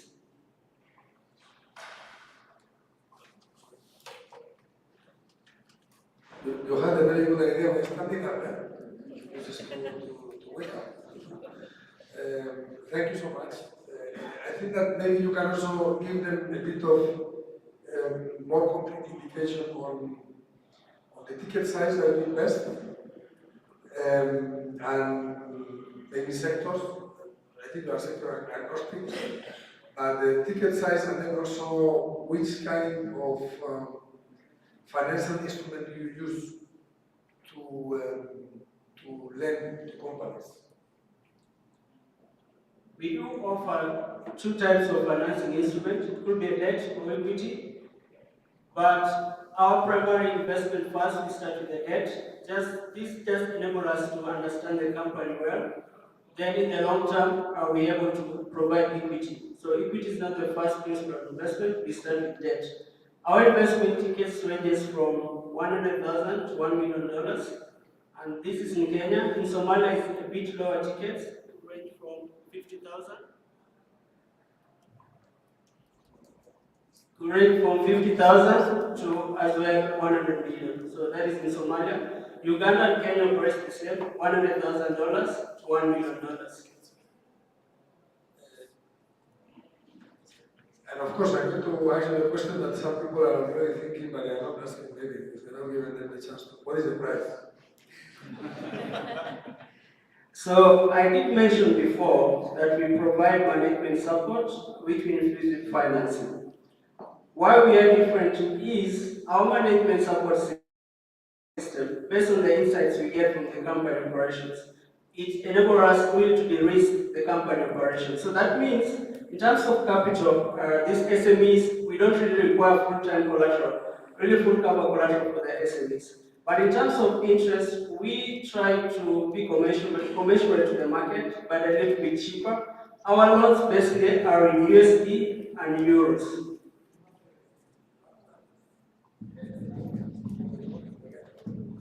I don't know this one. Thank you so much. So we move to Madeleine with Palestine with our finance. Yeah. So again, basing on what we've done in terms of supporting entrepreneurs to access finance. So there's a project which Elder Hub is running in partnership with ASEC, and it's supported. It's called We Do project by GIZ. So what we do in this We Do project. So the German government, GIZ, realized that there was a lot of funds coming from the diaspora, and most of it was going to pay school fees. Some of them there was no use. So what they did, how can we leverage on this fund to support to create sustainable businesses for the entrepreneurs in Africa. So they came up with a model where the Kenyans who are in diaspora could actually give the funds to the Kenyans in Kenya on a 50-50. So they fundraise for 50, and we do give them a matching grant of 50%. And this is a fund which could go as low as 3,000 euros, or maybe 300,000 Kenya shillings.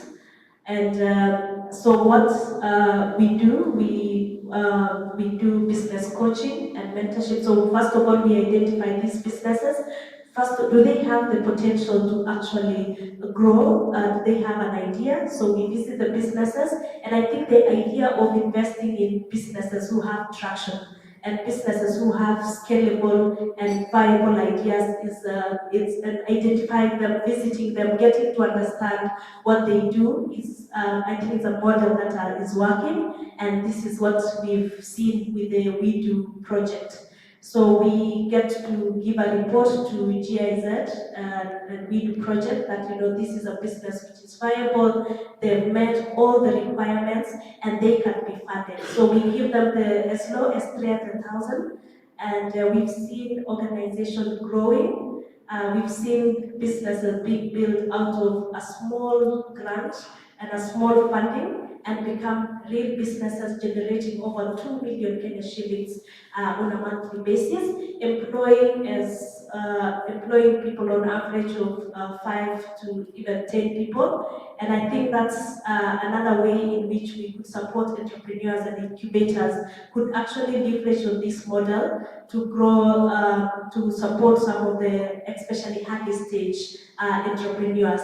So access to finance is something that we really need to think about it, and we've seen that most local investors do not invest in startups. So I think we need to create awareness so that also, the funding is not just used to build buildings, and we could also invest in finance. Most of the funds which are coming are external, but we also don't have fundings within local investors. So I think there needs to be awareness.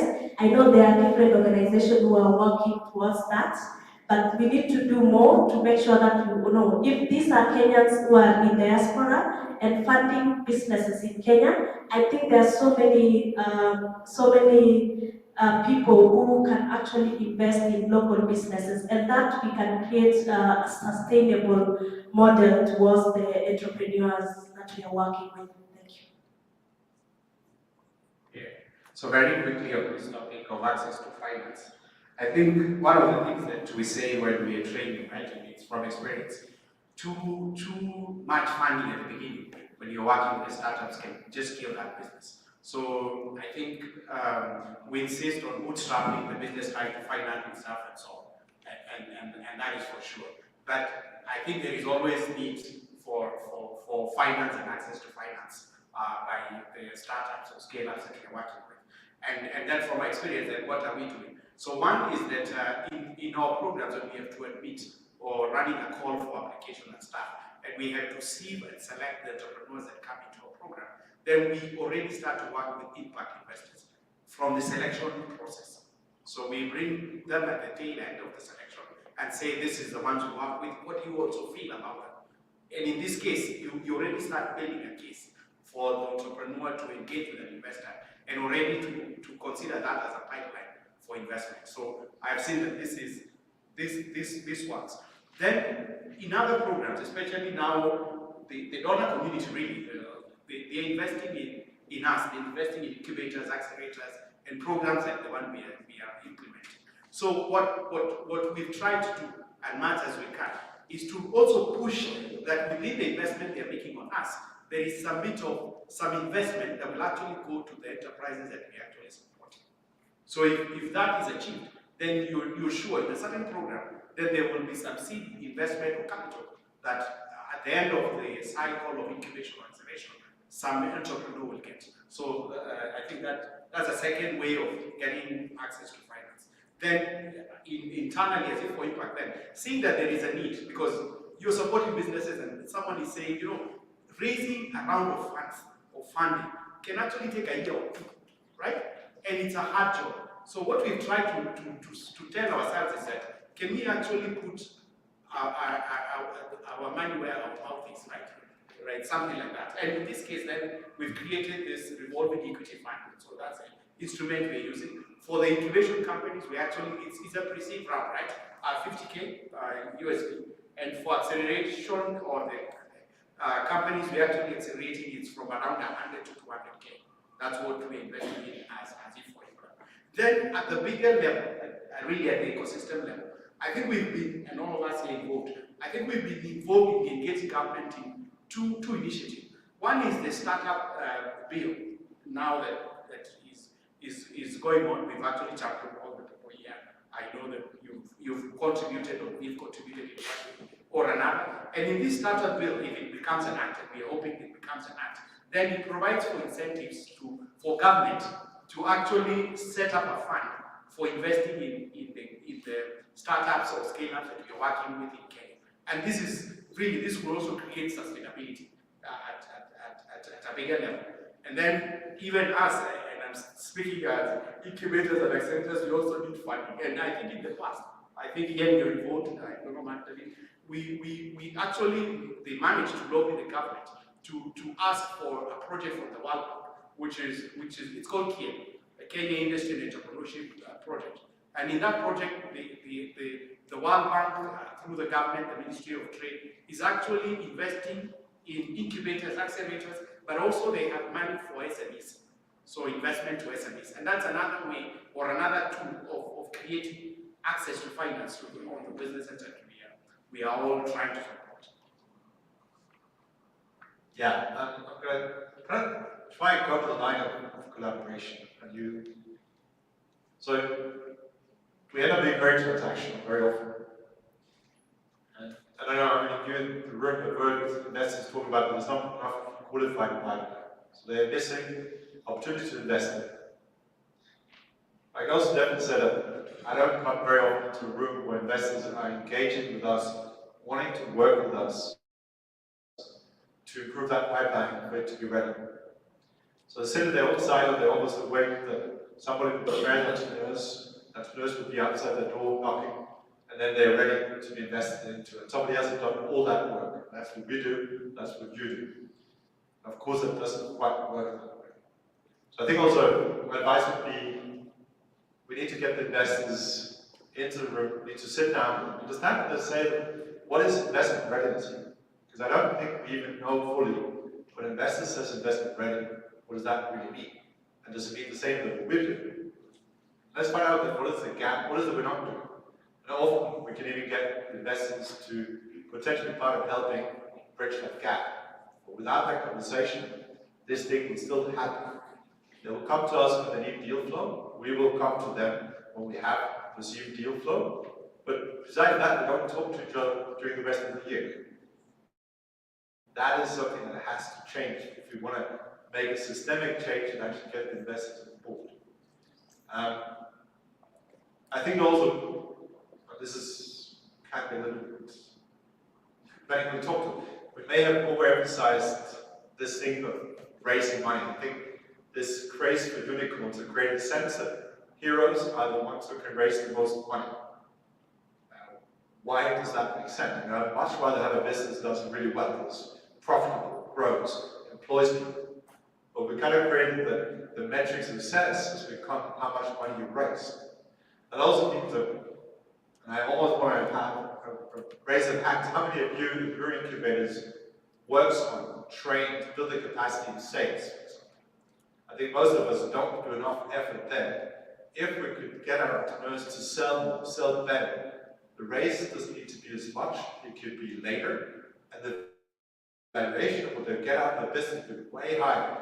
But the raise is easier than going out and just selling what you can. So also definitely on that, definitely put more on that. Then I think lastly, because we've been around for a while, there's a lot of experimentation that can happen. We could do a lot more innovation around how do we bring, the banks always are too expensive, I get that. But there might be ways in which we can combine a bit of money from banks with grants and other ways. It's typically not one thing, but typically what we're operating with is it's either equity, it's either debt, or it's something else. And maybe there are ways in which we can break down and innovate a little bit more. But also the innovation comes typically best if we work together, because then we get volume. There's nobody who wants to sit and look at something where we are trying to support 10 entrepreneurs who need $10,000 each.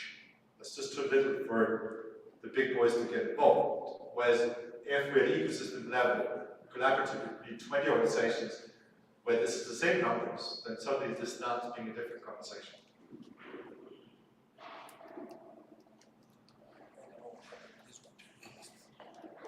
Okay, it's working now. Yeah, thank you to all of you. I think that you have very sexy, energetic kind of approach for the access to finance to companies. I would say that for the people that you are in this gathering now, if you have interest in knowing more about the Kenyan ecosystem, there are many different kind of mappings that have been done in the last years. There are mappings of business development organizations, there are mappings of incubation, there are mappings of financial instruments for SMEs. If you want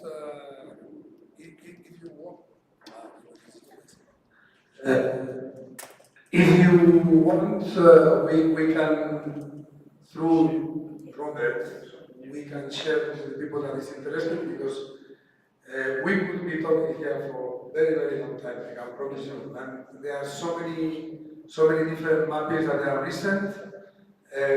Sometimes when you think that all the mappings have been done, there is a new mapping again. So there is a lot of mappings have been done. Sometimes replicating one to the another one and overlapping, but the fact you have a lot of mappings done. And you have a lot of mappings done because there is a lot in Kenya. There are a lot of different programs, there are a lot of incubation institutions, there are a lot of accelerators, there are a lot of funds, there are a lot of impact investors, there are a lot of products. So there is a lot. Actually, you can get lost in the whole ecosystem if you are not careful, because it's very big. So maybe as a way forward, we can do that. If somebody is interested, we have some mappings that we can share. In fact, in particular, now I was telling them, talking in the beginning, but I'm not joking. I mean, I come here also to sell my book. You know?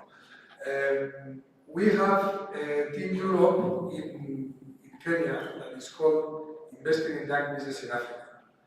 I think our colleagues from Comoros, I don't know where they are them. They are there, okay. Maybe you heard about it as well. There's also another one there.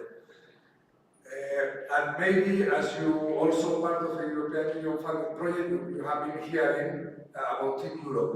Team Europe is a new way of working for us as well, where the European Union delegations try to team up with member state agencies, like for example, GIZ, Magdalene was mentioning GIZ, but GIZ is one of them, SNV, our colleagues from Global Aid are there also as well. We have a lot of different kind of European Union member state agencies, but not only agencies, also different institutions, and they want to work with companies. They are working already, and they want to invest in companies. So we have a Team Europe here, in particular in Kenya, with member states and DFIs. We did also a mapping, of course. We have to do a mapping. This is very important. So we did a mapping. The mapping is available from the month of May, June, and basically we have mapped 3 different kind of initiatives. One is incubation, so we have the mapping of incubation institutions that are supported by European Union or member states. Then we also have another mapping that is actually quite complex and quite big, that is related to access to capital for SMEs, and that is mainly from the banking sector, lines of credits for SMEs, many different local banks that the EU or DFIs are already working with, different ticket sizes as well of loans, but also institutions like FCA that they provide their own loans or equity, other kind of impact investors, you name it. It's quite big, and there are so many different kind of products in the market in Kenya. Some of them with more success than others, but they are out. And that is also part of the mapping that we did for the Europe. And then the last one is on ecosystem, trying to connect the dots of incubation, acceleration, action finance, etc. So that mapping is also available, and we want to share it. We can share it for free? You want it for free? Well, commission, of course. Anyhow, so that is in a nutshell. I think that maybe we can open for questions before we wrap up. We'll move to the next panel. Or we move on. So then we don't open for questions. No, sorry, no. There are people that want to answer. Can we give a list to I'll grab the microphone, so. we are allowed? I'll be in trouble, not you. Okay, there's the gentleman over here. Okay. Thank you very much. Thank you very much for the panel. My name is Peter, I'm a data scientist. I'm the third founder. So I've been in Kenyan market for about 30 years. Not of things. The first thing that I want to address is when you're talking about entrepreneurship and innovation, and you don't know what entrepreneur about you, I don't understand what you're talking about. It's very confusing. That's the first thing. The second thing is incubations. You are struggling with the same thing entrepreneurs are struggling with: access to finance and access to quality labor. What makes me think that you can solve my problem as an entrepreneur? Before you leave Kenya, I want you to go to BIC. BIC is a community of Somalis. And you can Google, just Google how much money moves in BIC. You'll see 2 billion shillings move in BIC. These people do not know business canvas model. These people do not know pitching. These people do not know anything. They just know business. You find that for you to be a successful entrepreneur in Kenya or in Africa, there's only one thing that you need to have: resilience. You need to be a cockroach. You need to look beautiful and not die. A cockroach is the only insect that can go through a nuclear warfare, chemical warfare, and still survive. So it's not about how much I know, it's how much can I be resilient. And if you can offer resilience, I'm willing to bank on you. And let's look about the process, the problem of financing. Again, and focus on Somali community. In Somali community, if I want to fundraise today, it will take me 1 day to fundraise. I just go to Moha, I know he has money, give him my business plan, I tell him I want money. They tell me no or yes immediately. So as entrepreneurs, we want them to make no. Tell me no as fast as possible. Because some of us think that the value of the money I'm raising is important. No. As an entrepreneur, the value of my time is really important. And if you're going to take 2 years to give me a sellout, then I'm not interested. Not in a bad way, because I have other things that I need to solve. And then the last thing, the Somali community have that culture of fundraising, whereby they do Zaka. Zaka, I think, is an Islamic Somali thing, whereby if you are rich as an angel investor, you invest in your community by giving 10% of what you have to people who don't have. And majority of this money comes as peer-to-peer lending, where I come, you lend me, I lend you, I go and experiment. The business works, the business does not work, we move on. And then the last thing that I think I want to talk about, you're saying investor readiness. I don't understand nothing. Totally. I think as an entrepreneur, you have to know that the chances of you succeeding is 1%. Chances of you failing is 99%. And in Kenya, every 20 companies that register today, only 2 will make their 3rd year. And among the 2, if they have co-founders, none of them will see their 4th year. But these founders will fall apart and form another company and continue. I'm saying this because in 2015 I incubated over 100 companies in African Garage, and we have been monitoring the process since 2015. They have raised, some of them have raised very huge tickets, but we have seen their failure. Some of them raised the huge tickets in their 3rd companies with different founders, even the one who did not come to the incubation. And that is how things work. So I think you should teach investors to be ready for startups, because in the first 3 years, failure is guaranteed and money will be burnt. And I can't do anything about it, because these problems that we are trying to solve, we are doing for the first time, and some of us only have internet and laptop. That's the only thing we know. And another thing is the training and the training and the workshops. Now, the problem is, if you go to ask for money, someone thinks you are ignorant. So they have to teach you a business campus model, they have to teach you a pitch, they have to teach you. No, I just want money. If you don't have, just tell me you don't have. And I can move on. And then the celebrity status. We don't have celebrity status. I don't want to announce to everyone that I'm raising around. It brings unnecessary attention, and even the government, some of the government politicians, they come to us and knock the doors. We've seen you raising $10 million. I have this, can you do this? And you get yourself in that confusion. If you can raise in silence, then we can give us solution in silence. Again, you can go and look at the model in BIC. It's a very, very interesting model, and we can try and incorporate it part of our system. Thank you very much.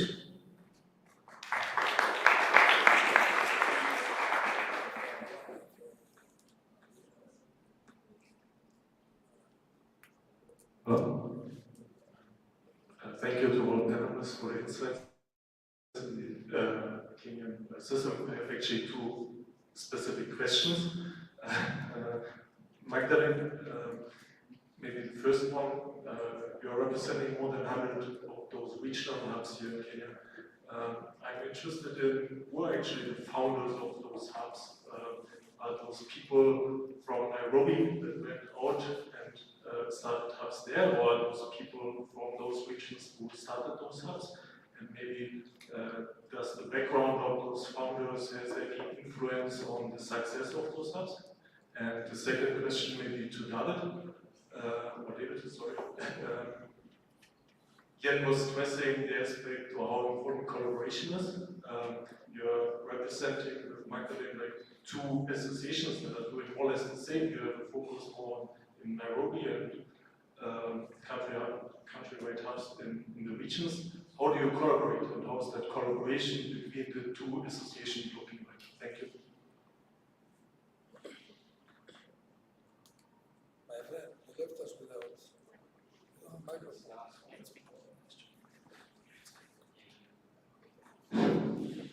Good afternoon, and I will be brief. My My name is Fatah Ali. I'm from Somalia, and I represent the IRIS Hub, which is an innovation and technology hub based in Mogadishu, Somalia. So my questions are to Magdalene and David, since they are chair for institutions that are the Association for Innovation Hubs and also the SME enablers.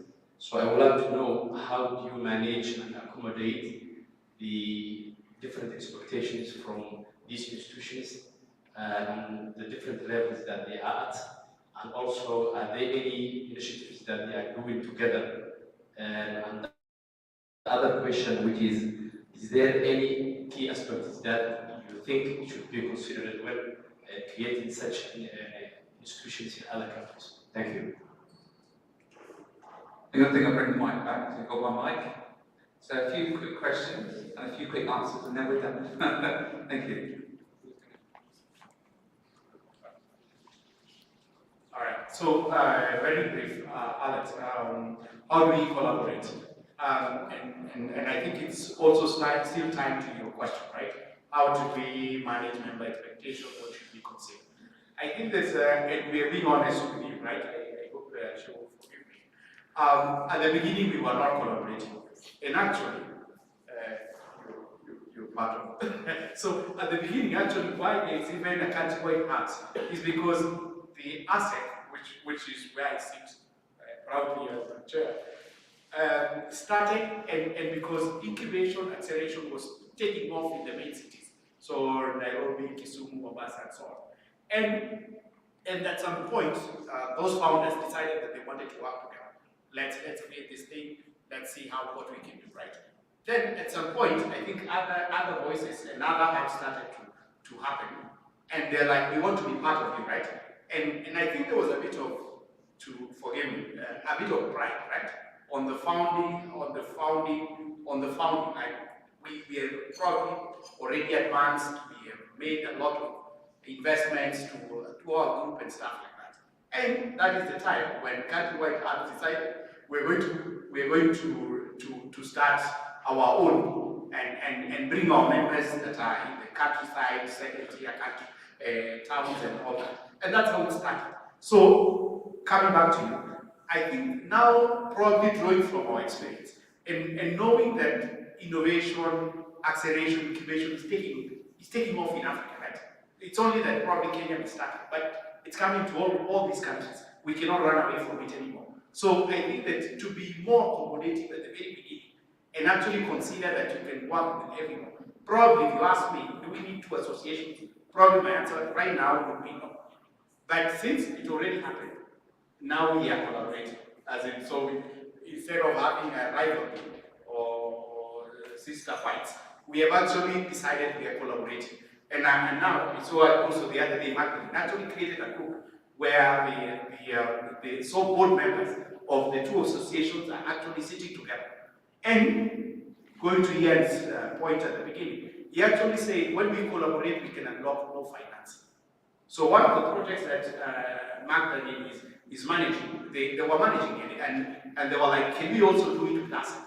Because we are together. And so we're seeing that this is a way in which we can actually unlock more financing to the ecosystem if we actually collaborate. So, and so I think the tip is start and consider everyone at the very beginning and that you can work more.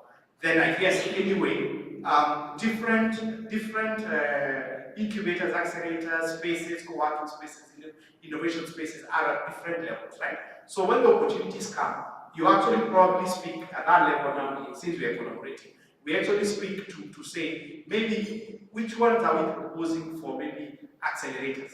Which ones are we proposing for incubators or very specific? Some are sector-specific initiatives. And we activate our members and say, for these sector-specific initiatives, I think we should go for them, right? And that's how we are sort of managing. But anyway, I think for opportunities that come to us, we open it up to the ecosystem.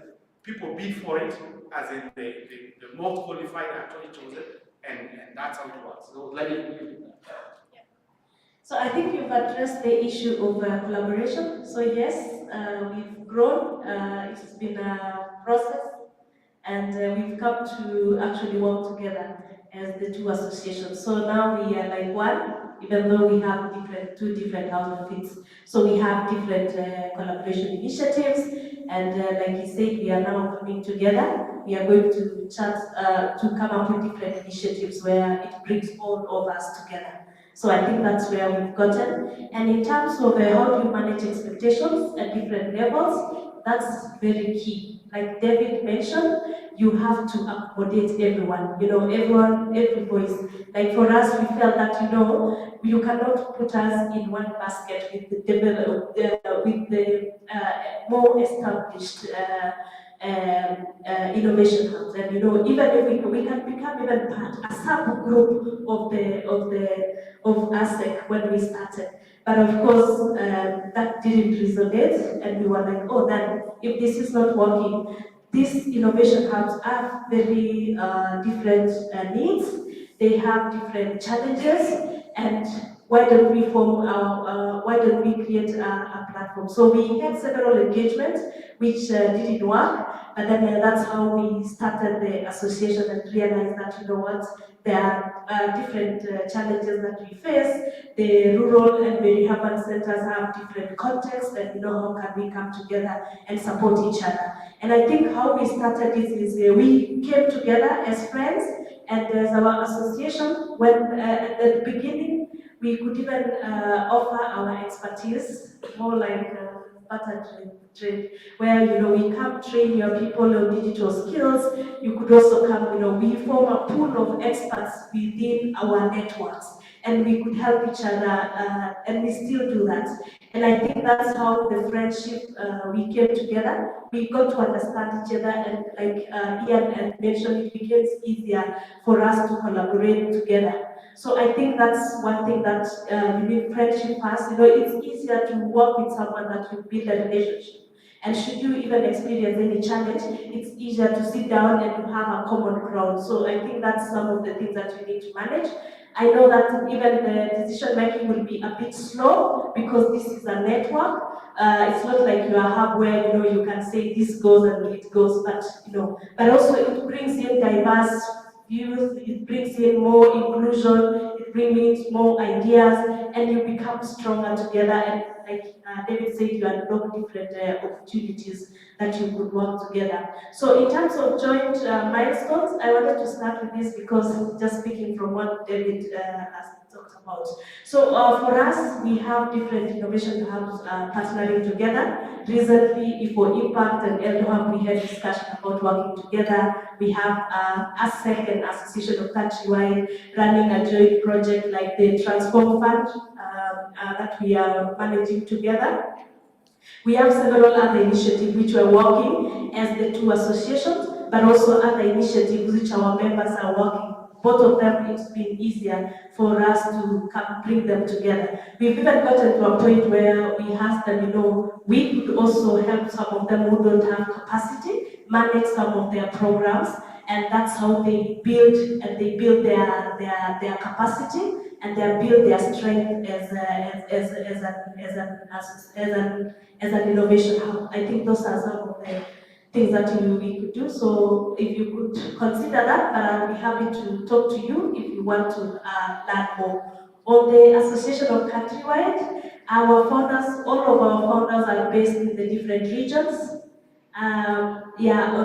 Like for example, the Kisumu Innovation Hubs, we have Wise Hub, Lake Hub, and Fab Lab. All of them are based and born and raised in Kisumu. But then also we have others who are even from other countries who come and set up innovation hubs, like in Mombasa.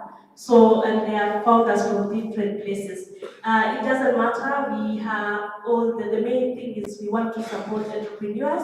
We want also to do it in a collaborative way. We want to work with different stakeholders and different organizations as well to continue to support different. So our main aim is to foster innovations in rural and urban centers, and this is where there is limited support. We don't have enough support, and we are ready to work with everyone, and we are very accommodating.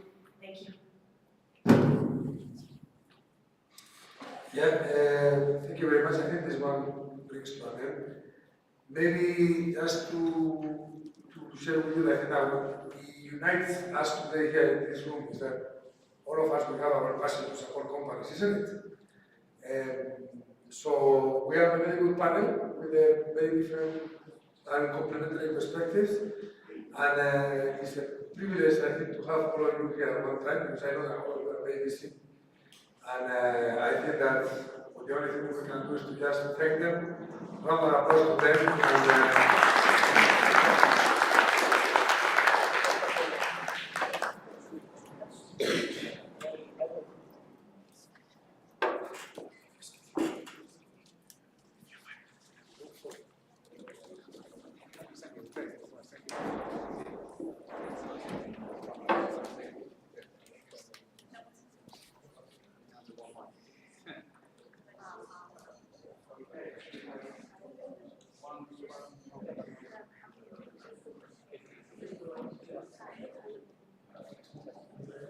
we have one word for Mike.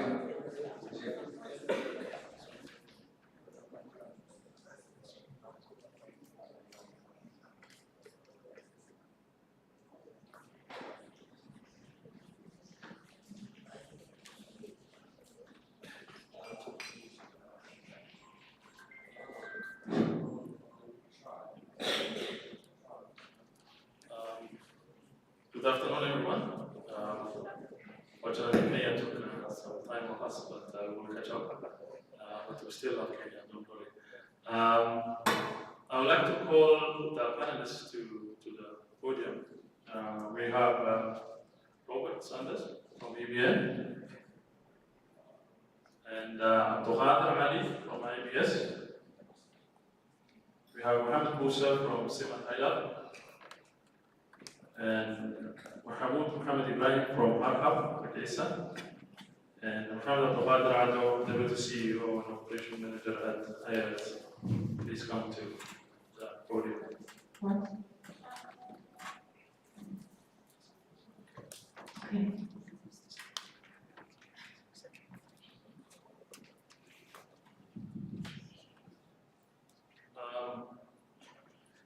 First of all, I would like to thank everyone for attending this event, and just basically, can you hear me?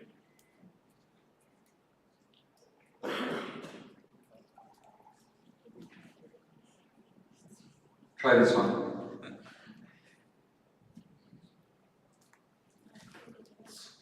So we have several countries from the region. We have Somalia. Can you make some noise for us? Somalia, where are you? Our brothers from Comoros and sisters. Where is Ethiopia? Angola? Madagascar? Yeah. Okay, now let's say Jumbo together. Jumbo. Come on, louder, please, louder. Jumbo. Jumbo. You can start now.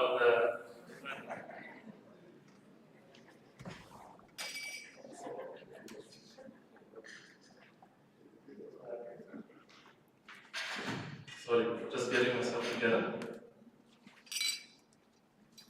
So thank you everyone for attending this Big Africa event. First of all, I'd like to thank Benoit, who is here from the EU delegation Somalia, and who's also the donor of the Business Incubator project in Somalia. I'd also like to recognize Edwin Mata Castillo from DG ITPA, who traveled all the way from Brussels to be here with us. And also I'd like to thank the team from IBN and EBN and Big Africa, who are also here with us today. I'd like to give applause to David for organizing this event, Christina, and also Amal. So this panel, basically, the aim of this panel is to discuss about the existing ecosystems in Somalia, under which the business incubators operate, and the existing legal or regulatory framework, and the availability of credit products and others, and other relevant aspects in Somalia. So basically, we will discuss in a nutshell the ecosystem in Somalia. Just to start with IRIS, since IRIS is often described as one of the first incubators in Somalia, I'd like to put this question to Mohammed Ado from IRIS. What are the most significant barriers that startups in Somalia today face, and how can an incubation system help overcome these hurdles? 2 minutes to you.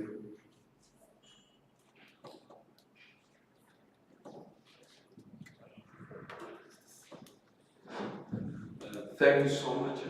We'd like to thank everyone here for attending.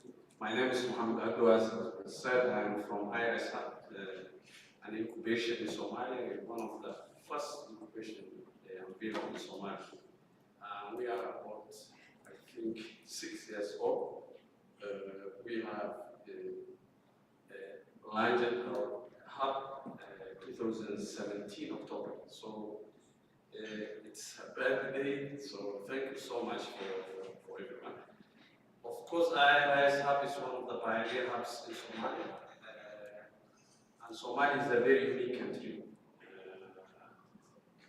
Everybody knows. Someone was giving a comment about Somalis living here in Kenya, and he was saying a lot of really good words. So all those things are real. So the country is a very unique, and it's facing a lot of unique challenges. So as far as the barriers is concerned, one of the biggest barriers is, of course, the access to finance. Hubs are trying to tackle this kind of challenge, giving the startups the thing they need in order to get invested, but the youth is about 71 to 75%. The startups are coming day out, and the incubation centers are very limited, and the regulatory system and other mechanisms of the country is not helping. So it's a very big challenge as far as the access to finance is concerned. One of other, big barriers and the significant barriers is the policies and regulation mechanism that can help or ease the startups to operate. It is also another, issue that tackling to the startups in Somalia to thrive. And other challenges like, there are a lot of workforce, but the skill is little bit not the state that the country needs. So there is also a skill gap. Startups like IRIS are trying to tackle that issue. So there are a lot of other issues which might not as significant as those I described, like there is no, international or even national market access for the startups in Somalia. Also, the promotion of the country as the startups and incubation centers and ecosystem is very new to the country. So that also those are the biggest barriers that we have seen for the past 6-7 years that we were implementing.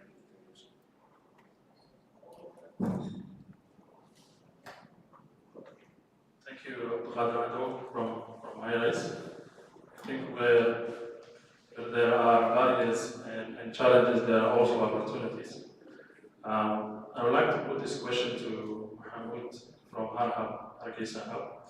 Mohammed, what are the major opportunities in Somalia and Somaliland, and how can we use these opportunities to drive change in Somalia? Thank you very much, Najib, and good evening, everyone. My name is Mahmoud. I'm General Manager of Hub. This innovation hub was established in 2018. Now we are almost 5 years. There is a lot of business opportunities in Somaliland and Somalia, and there's also specific sectors that's very potential as Somalia and Somaliland is recovering for prolonged war. The agro-business and agriculture is one sector that's very potential. The country has fertile soil, water, and sun throughout the year. So investing in agriculture and agro-business is one sector that is very important here. Recently, some diaspora coming from abroad are investing and making a lot of money. So using the modern agro-business and agriculture is making more profit, and this is an area where also business incubators and hubs are supporting the startups. The other major area which is very huge opportunity is fishing. Somaliland and Somalia has the longest coastal line in Africa, more than 3,000 kilometers. And also there is a huge seafood and fishing. So some businesses have invested, and there is also a huge demand in the country, and also 120 million Ethiopia has no sea. So some startups already providing Ethiopia the fishery they have invested, but it is just 10% of the potential of the coastline. The other is e-commerce. Recently, Somalia and Somaliland have a high internet penetration, whether it's urban or rural, so that facilitates that e-commerce is emerging, a lot of emerging businesses. So now, the startups we have invested are providing goods in East Africa. So that's also a very huge business opportunity. And now they are expanding to other countries. The other thing is that logistics and transportation is also very potential. Prepare corridor and free zone is almost completed. So now a lot of logistics and transportation startups are establishing in Somaliland. So yeah, there is a lot of opportunities, and also we can see how renewable energy is very potential to Somalia. In Somalia, we have solar, sunlight, and wind throughout the year. So that's also a very potential area where any investors or business incubators can focus on. Thank you very much.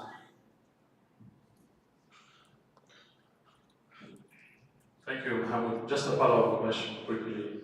You mentioned all these opportunities. How are you, as an incubator, supporting entrepreneurs to benefit from, let's say, the fishery sector and the agriculture sector, in terms of also the services that you provide being Harhab? Can you quickly, in 1 minute, answer that? Thank you very much, Mujib. Yeah, there is startups we have already invested for fishery. One I can remember is that they are making a dry fish. Mostly the Somaliland and Somalia fish is fish we use it in restaurants and in cafeterias, but this is startup making a dry fish that can stay more than 1 year without using freezer.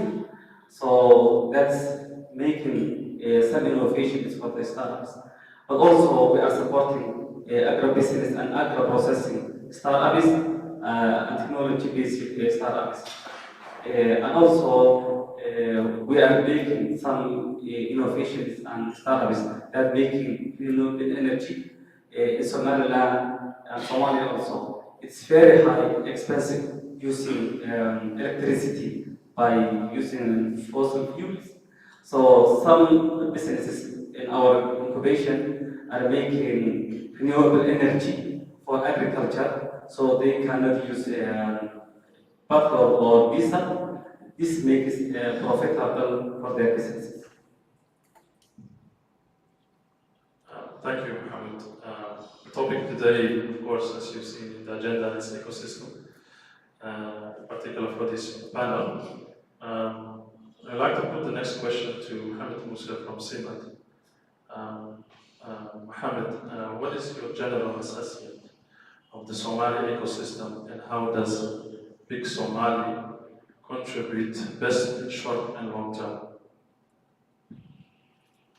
Thank you very much, Najib, and good evening, everyone. My name is Mohamed Hassan. I'm the founding director of CIMAT Thailand, which is a university-based innovation hub in Mogadishu, Somalia, owned by CIMAT University. Going back to the question, if I give you a quick assessment of the Somali innovation ecosystem, the ecosystem in general is in its infancy stage. It's young, less than 10 years old. And it's a donor-driven ecosystem. I say this because at this stage of the country, the priorities of the government is in the security sector more than the innovation sector.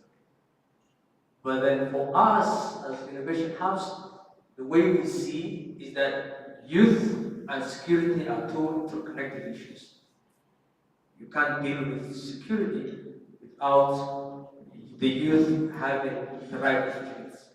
So maybe this has to become also a priority for the government. Another thing of the ecosystem is the types of businesses available in the ecosystem.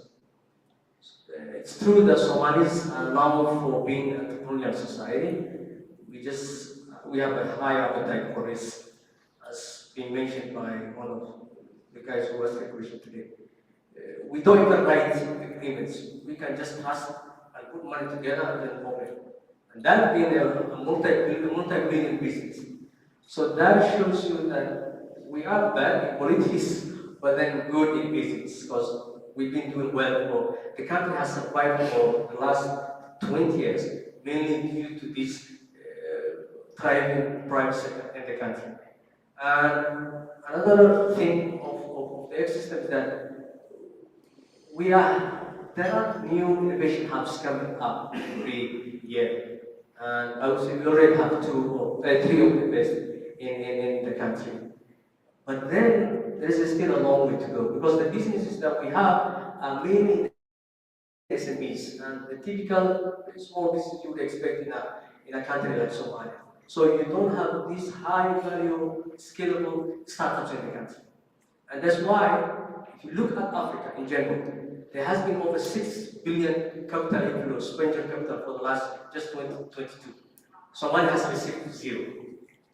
And then that shows you the types of startups available in the country. If you compare in Kenya is just one of the 4 countries that are taking all the capital inflows in Africa, along with Egypt, Nigeria, and South Africa. So the 4 sides of the continent are being dominated by these 4 countries. So I would say, from our ecosystem perspective, VC is also something that's missing. But then there are good things. The country is a very youthful nation. As been mentioned by my colleagues, 75% of the country are less than 30 years old. But then that comes with the challenge of unemployment. You look at the unemployment rate in the country, you have 69% of unemployment rate. I don't believe there's a nation in this earth that has that high unemployment rate. And then that shows you why innovation hubs are important. Because when you don't have large industries, when you don't have international companies, then you need people to become employers themselves, because jobs are missing in the country.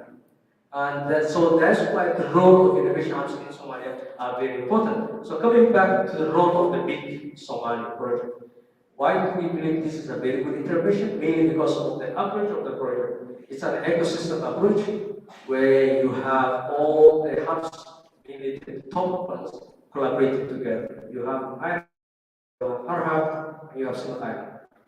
We never wanted to get another project. So that shows you that we might have seen as competitors previously, but now we see as collaborators. We need to get this thing right. Otherwise, it will not work. So That's one good thing of the Big Somali project, and that's why we believe it will work well. The other thing is the policy with the vision of the project. The project is not just about training, it's also bringing the government on board, and we need some policies in place. Like one very good example, we don't have a policy that protects banks if they invest in IT stage startups in Somalia. So if you are a bank and you invest in IT stage startup and they bankrupt or they fail, then there's no policy that protects your money.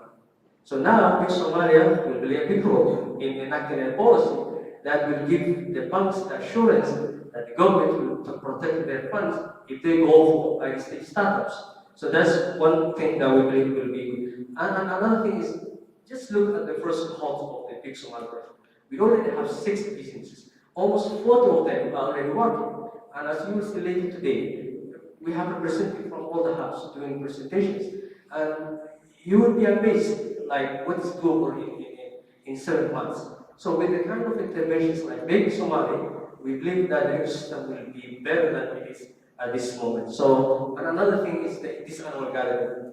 I think this was doing a very good show for Somalia. Like everyone was talking about Somalia is hosting this event. So yeah, thank you very much, Vinay, for doing that. And Somalia is no longer receiving maybe in this conference. We are the donors in this conference. So that's a very good image. Thank you, Mohammed Hussein. We're still a little bit with the ecosystem, but then we move to EBN now. So this is my question to you, Robert. How is EBN contributing to the development of an innovative system, like ecosystem in Somalia, within framework of UNIDO partnership? So raising the quality, certification, etc. Thanks very much. Well, obviously, we're very pleased and humbled to be able to support UNIDO in this great initiative to support incubation in Somalia. And it's true, I think you heard from what we said today. We really believe in business incubation as being an industry, and it is a professional industry. And it's funny actually, because I think most of us have worked in different industries over the world. I spent some time working in, funny enough, logistics and transport, and also in the agri-food business. And you look at industries, no matter where they are in the world, they will always try to follow the same standards. And if you look at, say, a particular factory in Madrid in China, they'll be using similar machines, methodologies, processes, and yet they're 1,000 miles apart. Because industries somehow share best practice. And in some respects, it's as simple as that. And what we're trying to do really through EBN support is to offer, through our sort of connectivity to our experts, but also going beyond Europe and also using some of our sort of global connections, is to really try to offer where there are needs. That's the most important, to understand what the needs are, try to fill the gaps, and to share some of the really important things that need to be done in terms of improving and strengthening the roles of incubators.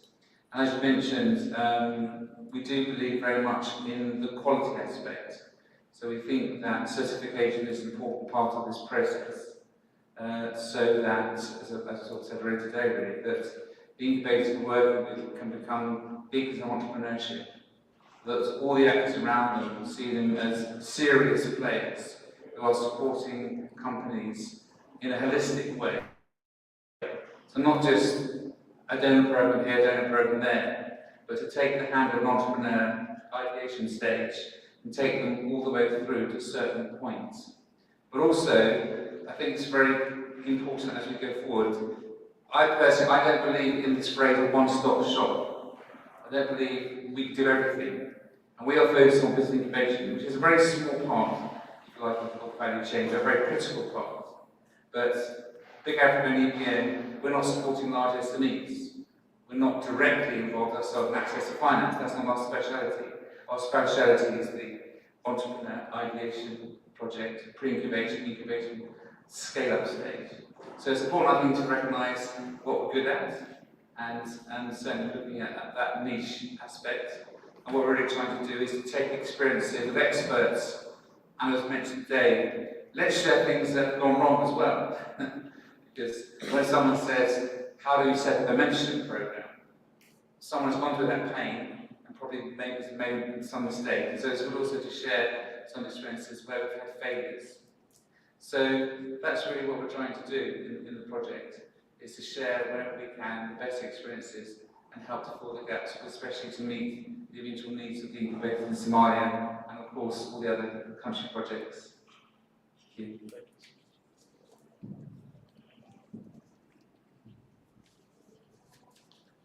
Thank you, Robert. Just now, let's move on to a financial question. I think everyone's talking about finance and access to finance. Also, there was also issue raised about zakat, I think. So there are so many ways of financing. So, but to go more in an informal way, we have here with us Abdul Ali, who is the Director of Technology and Innovation of IBS Bank in Somalia. Abdul Ali, I would like to put this question to you, especially in Sharia compliant financing, because that is what is more prominent in the Somali culture. So in what ways can Sharia compliant financial products such as the Murabaha and Musharaka be utilized to support startups in Somalia? And what are the potential challenges in implementing this instrument? But also maybe Abu Khader, you can highlight what is Murabaha and Musharaka for the audience. Thank you, Najib. And hello, good evening, everyone. I'm from IBS Bank. I'm the Director of Technology and Innovations. And as you heard, the Somali sectors are coming up very well. And we had a lot of good words here today, which we are very proud of. And hopefully more good will come out of Somalia soon. The financial sector is also growing very well. And it's in the last 10 years that it really has come up very well. As IBS Bank, we were licensed in 2013 and we opened doors in 2014. By then, we were the third licensed bank in Somalia. Fast forward now, we have close to 13 banks. And I hope that can bridge some of the gaps that the startups have been experiencing in terms of access to finance. The more banks, the more options, the more they can accommodate in terms of risk. Najib, thank you for the question. Of course, all banks in Somalia are Sharia compliant. We can only extend credit on Sharia compliant basis. Mudaraba, Murabaha, Musharaka are one of those different instruments that we use to underwrite these financing contracts. Mudaraba being a profit share basis, Musharaka being more of a joint venture basis, and generally a lot is being used the Murabaha one, which is cost plus a markup to finance goods and equipment generally. Mainly, the challenge has not been actually the instruments we deploy, but banks be banks, and we always been under strict compliance in terms of risks and etc. etc. The challenges that are there with the startups, of course, is the known factors in terms of their background, the existence. The minimum that we expect, of course, is to know the customers very well, and generally we expect also them to have a track record. And there's a long list of requirements when you want to extend any of these financial products to any of our customers. And the challenges, of course, is that startups don't have these generally expected records. And but we've been at IBS Bank quite innovative in terms of trying to see and understand what is it that they are trying to put forward. And we've been quite successful accommodating many of the programs that many of our international partners has come to us for us to look at how we can implement on the ground. And the likes of UNIDO, the likes of many other programs that we have run, the ways that we look at is just to sit down with the promoters of these different programs and sit on the same table and come forward with our requirements and see how we can accommodate one another. We don't just apply only the traditional methods of the traditional banks, and that way we have bridged some of these gaps that are there. And hopefully going forward, the more we understand what the fintechs are trying to do, and the incubators here, we were fortunate enough to visit our friend here a month back with some of our senior board members, just to understand how they are trying to also move the market forward. With a lot of these interactions, I think banks can also contribute to elevate some of these problems that have been highlighted. Thank you, Abdulkader.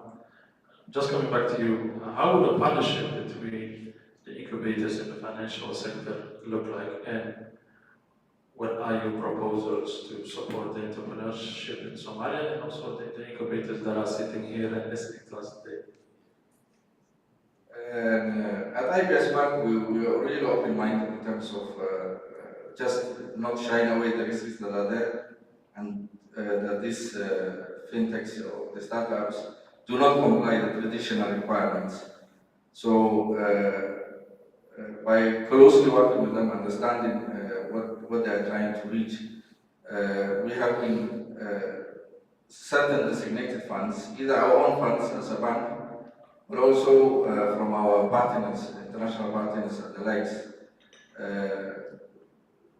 We can work closely with many of the startups to bridge those gaps. Of course, the risk element is what everyone, banks generally are shying away, but there are ways that the risk can be minimized. With the international partners and some dedicated funds, one of the possible ways is to have those dedicated funds, but also not even the banks are able to deploy their own funds if there are some kind of mitigations in terms of risk sharing schemes. And also equally with the incubators here, that element of risk is that banks have issues with. As long as we can put that risk and quantify and somehow see how we can share, banks can contribute a lot, quite a lot. Thank you, Abdulkader. I hope that was informative for the audience. I have a question for the three incubators. How can we ensure that the incubation ecosystem in Somalia is inclusive and supports entrepreneurs from diverse backgrounds, including women and marginalized communities? This question is to all three of you, and please, each one of you, maybe 1 minute. Once again, thank you very much.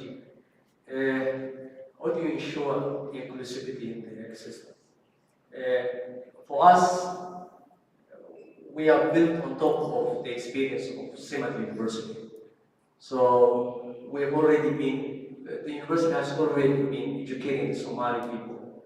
So our work was mainly in SDGs 1, 2, 4, 6, 8, 9, like keeping people from poverty, improving the livelihoods of households, making sure that people are educated, ensuring that people have decent work, that's up to their level of knowledge. So that is the experience that we as Semat Island are built on. And now, as an innovation hub, we have some policies in place that we intentionally adopt to make sure that our programs do not have bias against some of the things that Najib has mentioned. For example, we do have a 50% policy to ensure that all our programs have women representation. Like any program that we implement at Semat Lab will always have 50% representation from women participants. That's the first thing. And again, another program that we implemented was a digital freelancing program. One thing we learned from that program is that digital skills is one area where you can ensure that everyone, expected their ability, will have the capacity to perform and earn income from their skills. So yes, we are intentionally designed to be inclusive and representative of all the Somalis, irrespective of their challenges in life. It's very important for inclusivity, and we have also policy in place for the marginalized groups and also women. Our target is 50-50%. And for the last 2 years, almost 63% of our grant winners and investment winners were female. And also we have dedicated 5 to 10% for disability, people with disability, and also minority groups. So we have already strategies to make our programs more inclusive, whether it is women, whether it is youth, whether it is people with disability and minority. But it's also needed to be a national voice, not only for business occupants, but also needed to make national policy makers to law and advocate business, all the sectors and all the national programs. And also we need to make data collection and research why minority, women and other people with disability are not participating in all the programs. So also we need to make research, and that research will be based on the reality on the ground. But for our hub, we have already a policy in place that our programs are 50-50 and also 10 to 5% for people with disability, minority, and IDPs. Thank you very much. Thank you so much. I do agree with my colleagues. We have all of us some sort of policies, but not implemented as it's supposed to be for multiple reasons. One of the biggest reasons is as far as Somalis is concerned, we are society or patriotic society, something like that. So we are a little bit conservative. So we might need some sort of, education and awareness, which is, directly targeting those communities that you mentioned, particularly women. And I would like to also suggest that as far as incubation centers are concerned, we might need, diverse, management. Even in the, as you see, a lot of men are representing currently in the country. So we might need maybe the next annual gathering some girls who are representing other hubs or our hubs might sit in our place. So we need a diverse. We also need to work with other international partners like UNIDO and other UN agencies in order to tackle, as far as other communities are concerned or emerging, economies in the world. All of them, they face the situation that we are facing, but they come up, so we need their kind of, support and also experience in order to accommodate these marginalized communities that you mentioned.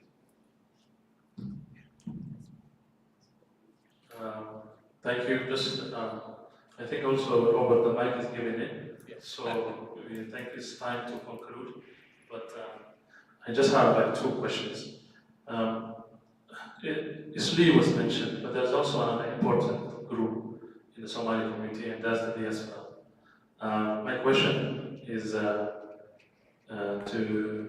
to everyone here is how can we engage the Somali diaspora in ecosystem building? Yeah, of course, the Somali economy, a backbone of it is dollar-driven, but the second part that is highly driven is the diaspora, which has been actually the lifeline for many Somalis. Majority of families in Somalia supported their members abroad. And I think the opportunities are many for the diaspora, and through continuous awareness and through continuous workshops, enabling the diaspora and what they can do for their communities in Somalia, not only to send monthly bills, but just to see how we can go and sustain long-term projects in Somalia, can really foster a lot of initiatives and can support to bridge some of the funding gaps that have been. Yeah, you're right, Najib. I always have a controversial perspective when it comes to the money from the diaspora. And this is mainly because if you look at Somalia, we receive 2 billion annually from the diaspora through remittance and other forms of sending money back home. But then if you look at who is sending the money, the data shows clearly that it's the first generation who fled from the country. So then, if you look at the second generation, those who were born abroad, what is their appetite for the country? What is the empathy? Why the first generation are sending the money compared to those who were born abroad? It's mainly because they fled home. They know what it takes to be in Somalia. So that's why we always tell the parents, unless you bring your child every summer when they are free back home, they will not have that empathy, just like the parents who fled in 1991. So I have a bit afraid that this 2 billion will continue in the long term. Mainly because of if the first generation are already getting old. They are over 60 years now. So let's just be optimistic. Let's give them 20 or 30 more years. So at least our life expectancy is it's around. They say if you are 60 in Somalia, you are old.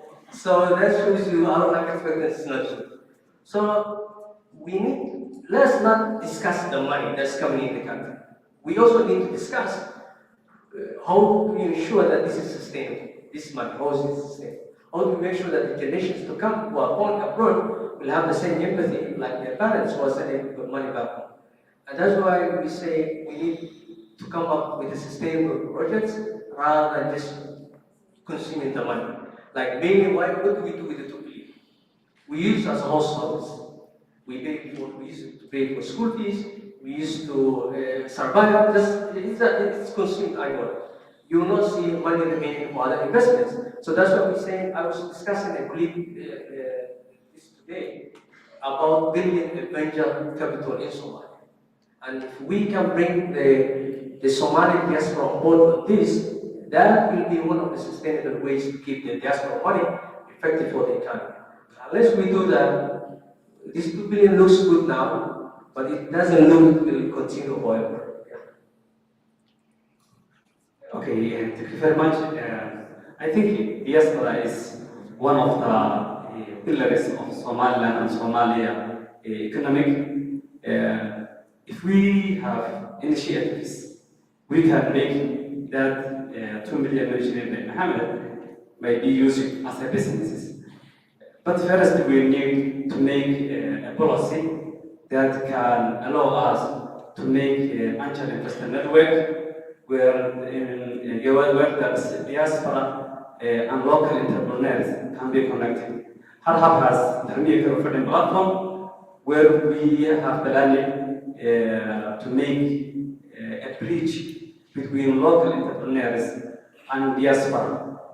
But we are lacking the policy that makes the angel investor network, but also we can make business competitions and challenges that diaspora can be at the jury and the business entrepreneurs in the local or in the country can showcase. Then maybe someone who is sending 200, 500 to his family can see, go to this incubation, make that training, then you have a concrete business idea. We are co-investing this business idea. So instead of feeding and giving some money, they can have a venture capital where they can make sustainable businesses. So now we have already started that initiative for early stage, but we need the other incubators to make lobbying and advocacy for Somalia and Somalia Angel Investor Network. Thank you very much. Thank you so much. I do agree with my friend, but I would like to add first and foremost, the diaspora, Somali diaspora are very diverse community and they are engaged. That's one thing. The other thing is they are coming back in huge numbers in the country, opening a lot of business, which is a different kind of business. The biggest business, suppose we can say the banks, most of the banks are opened by diaspora. Also, so the diaspora is engaged, that's one thing. But the question is how can we streamline their efforts to the ecosystem? That's the $1 million question. And I think we might need a lot of engagement and discussions with them. Maybe with the help of Big Africa program, we can have some sort of big workshop. How can they can they can engage us and also, and focus the startups and the ecosystem in that. That's what I think so. Thank you. Thank you to all of you. Now, my final question, and this is to you, Robert. So today also the project Business Incubators were presented, funded by the European Union. So, Robert, how do you envision the role of EBN beyond this specific project? Thanks very much. Indeed, this is a project. I think we think of it very much also as building a strong community. So our real vision and aim with all the country projects is to carry on. We want to be a sustainable network. We're quite lucky in the sense that we're already building on what happened at EBN, which started 40 years ago as a fully funded project. And then funding stopped, and the community wanted us to continue. So it won't be easy. And we know that incubators are essentially dealing with clients who have no money. So it's a very challenging business model always going forward. But hearing so many comments today about coming together, sharing, networking, and so we think there is really a sustainable way forward. We started only 2 years ago with 4, now with 5. We'd like to be more. And so I think really the aim is to go forward. And it is a project that's much more about building the community. And we really hope that we can follow the even example and still be here in 40 years' time. Thank you. Thank you, Robert. Before we conclude, we have 2 incubators from the BIC Somalia showcasing their business idea. But before we proceed, as well as possible, please can you give a round of applause to our panelists.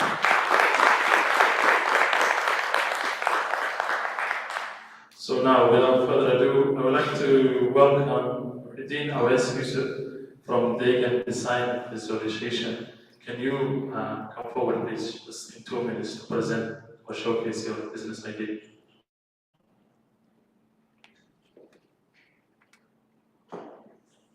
Redin?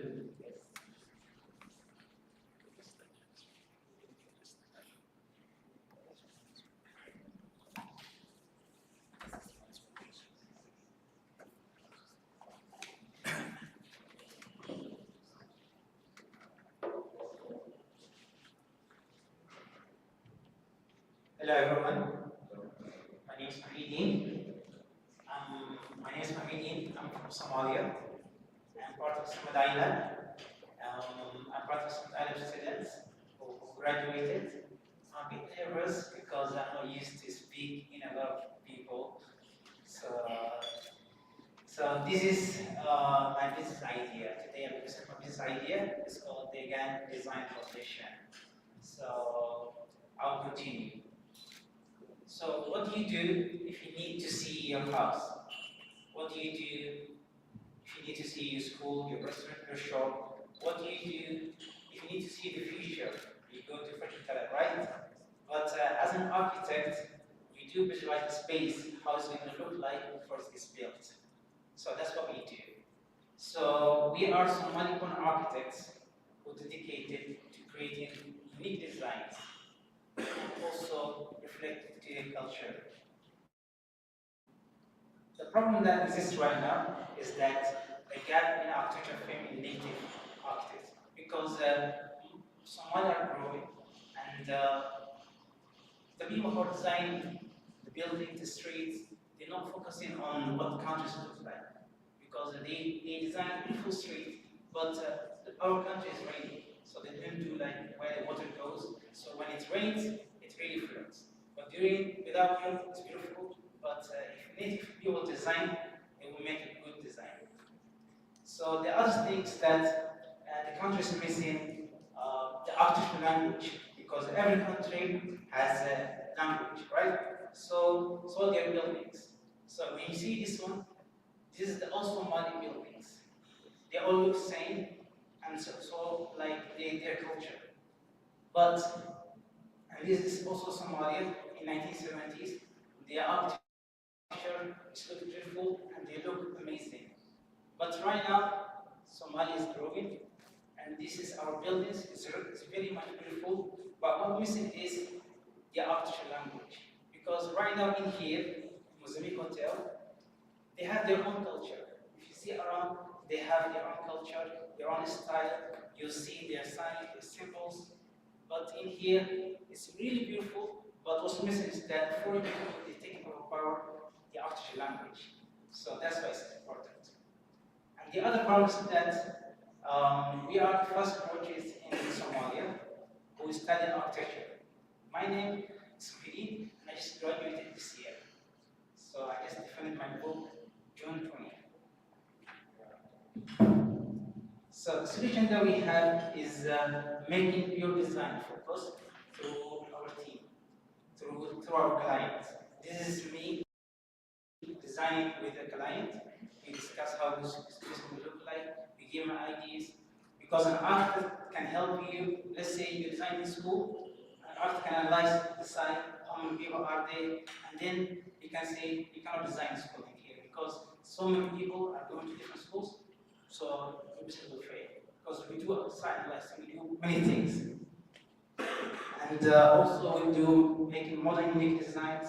We also do visualizations, and this is some of our projects. This is the site, and then this is how we designed it, and the construction going. And then this is another house, and this is a restaurant, and this is the site.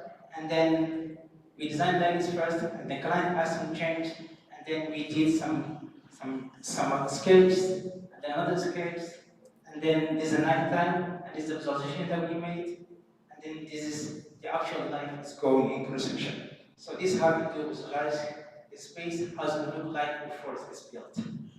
And then this interior design, the office was like this, and this is how we designed, and then so many projects. So there are so many things, and I have also we designed many projects for banks, universities, and so many people. So today, since I have a few time, I'll make it shorter. I'll talk about Big Somali and us, and how we reached this far. Before I go far, I just want to say thank you, Muhammad Hussein, because they say do not forget someone who helped you, right? So I just want to say thank you. And how did we start it? Is because of I'm not part of Summit University, but one day I visited because I heard they taught architecture. Then when I visited, I see Summit Island, I saw what is this space, and then I met Muhammad Hussein, and then I teach him what I do, my skills, because I was working for another company. And then he said, there's a girl who needs to design, so design for her. So I designed for her, and then basically I won, and then the design got accepted. The second day I came back, I asked him, give me another job. And then he said, I'm busy, so go back to this class, just wait me in this class, and then I'll come back to you later. So that class was an incubation. It was my first time, and I was not registered. I was just waiting for him. And then I asked around the other students, what is this class? They said, we're starting business. What are you studying? Fish, what are you studying? Consulting, what are you studying? Business. And then that's how I started from and I can imagine my desk as a CEO, and then I came back to him, and I need to join this class because it's amazing. And because he said, you're not registered. But yes, I'll come every day. He said, just make it and I will see. And I was there and came all the way and then finally made it out. So, and then our business working for 1 year and 10 months. And also this year we made 100% revenue increase we made last year. And this is true. And all that through financial management and so on. And this is my team. And the way me and my team work is that through, we don't do fixed salary. Everything is based on their ability and how much they work. So it's like plus one. This project, like the project, let's say for example, is $100. People do the work, the company will the plus one. So everyone will take their own. So this is our service, and then looking forward, we try and reach.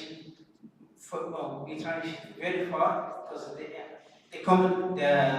the world is growing. There's AIs, there is many things. We want to learn VRs, holograms, so many things that can design amazing. Also, expansion to go new office and also hire more team because right now, if your kitchen is small, you cannot serve many people. Right now, we don't do marketing. We do only by all our clients come by referral because we are afraid to do marketing. We are afraid to put our service to social media because more people will come and we cannot serve because our kitchen is too small. But if you have many improvements, knowledge, skills, team, then we can expand our team and we can hire more people to work with us. And then to make it better, we are looking for 30K and in return for 20% of profit, but you will get your 30K back and also the 50%. Then if you like each other, then you continue from there, or and then because we have a partner who also going to help us in many ways. So this is our contact. Thank you very much.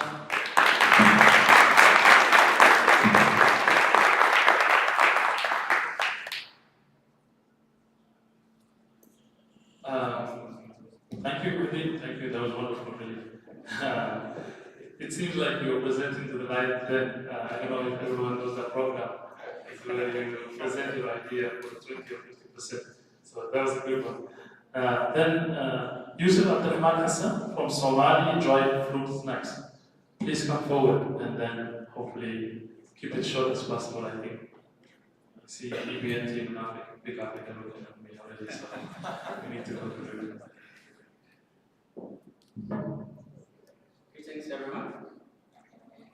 I'm pleased to be here with you today. I want you guys to imagine when you think Somalia immediately, you might not associate with economic opportunities. But I want you to imagine where we empower the nation through its rich agricultural heritage, where Somalia envisions those local farmers thrive, and where I think I'm not the first guy who's nervous here. Thank you very much. So, I just want to talk about and making sure I want you guys to understand more about what is Somali Dry Fruit Snacks. Somali Dry Fruit Snacks is a pioneering startup in Somalia, which on a mission to transform the way of snacking in Somalia by producing snacks from the local fruits. And we have a mission and a vision. Our vision is to be the first and the sole producer and provider when it comes to this snacking, especially fruit snacks. And our mission is to change the way of the Somali snacking is. Because we know right now in Somalia, there are a lot of snacking habits which are very unhealthy. So what are the problems? When you think of Somalia, sometimes we have a drought, sometimes we have lots of rains and lots of things, and we end up producing more than we need. And those fruits will eventually end up going into waste. And they will go right. And the other problem we noticed is Just like we mentioned in Somalia, there are a lot of unhealthy snacking habits, which eventually lead into challenges like high blood pressure and cholesterol, which is not very good. So we at Somali Driver Snacks are here to solve those issues by first reducing or transforming those surplus fruits into snacks, which will then create a longer life shelf, and that will help us to overcome those issues that we talked about, like those fruits going into waste. And another thing is by producing these snacks, since they are healthy, organic, and we believe that it will promote the lifestyle and the health of our consumers. So we did a market analysis. When it comes to the market size, we are targeting the Somali community, especially those who are looking for different alternatives which are healthy. And when it comes to the competitive landscape or side, there are no local companies which produce these kind of snacks there. But there are supermarkets who import those snacks, especially I've tried those snacks, but they have lots of sugars, and we know what sugar does to our body. If you look at this picture, you will think, oh, these guys are quite when you see 10 out of 10, but it's not, it's real. Since we know we are not just a business, we are an improvement to our agricultural resilience in Somalia. Since we are turning those foods from local foods and turning them into snacks, we believe that we will be helping the country's economy, since we know agriculture is the main sector when it comes to the economy in Somalia. So by turning those fruits into snacks, we will help those local farmers to gain more opportunity and get a unique market. This is our business model. Keep going. So we have a business model compass, which just like we told, our snacks are very healthy and they will be organic. And since we will not be adding into things that are not unnatural. So since our business is just in the idea stage and we did not reach the product development stage, I just want to thank first of all Big Somali Project and the incubator that have been leading all of these things, including the business model companies that you guys saw. And I want to say thank you all, and but we hope to go far beyond this. And we have a team.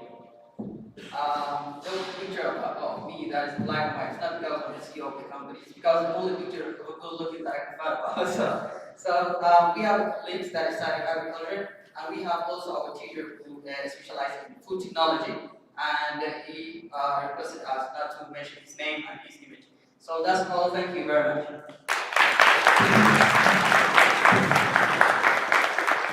Thank you, Yusuf Abdurrahman. That was wonderful, and that's what you about the right. So we also had Hamdi Abdulhab Saeed on the agenda, but unfortunately she could not make it. Her flight was cancelled last minute, so she could not make it. But we actually have something tangible from her here, that I have it with me, and she produces cultural products. For instance, this is the bag that she produced, and with the traditional Somali colors. So this is actually her product that she was able to send to us by post. And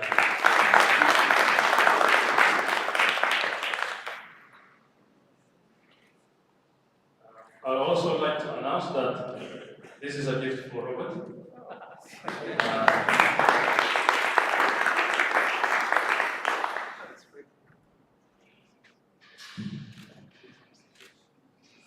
And don't worry, there is enough for everyone. So we conclude. I think there's no time for questions. There is networking opportunity here afterwards. So these are our panelists: Robert, Abdullah Abdul, we have Hamid from Hamid Musa from Simon University, and our good friend Abdul Ali from IBS Bank. Another round of applause. Thank you, everyone.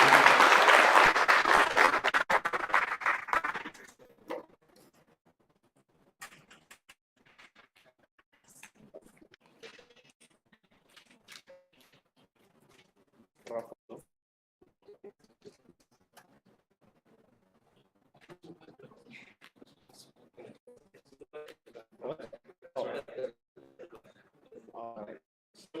the bank has also this one specifically made for Big Africa, and it has logo of Big Somali, EBN, UNIDO, and the EU.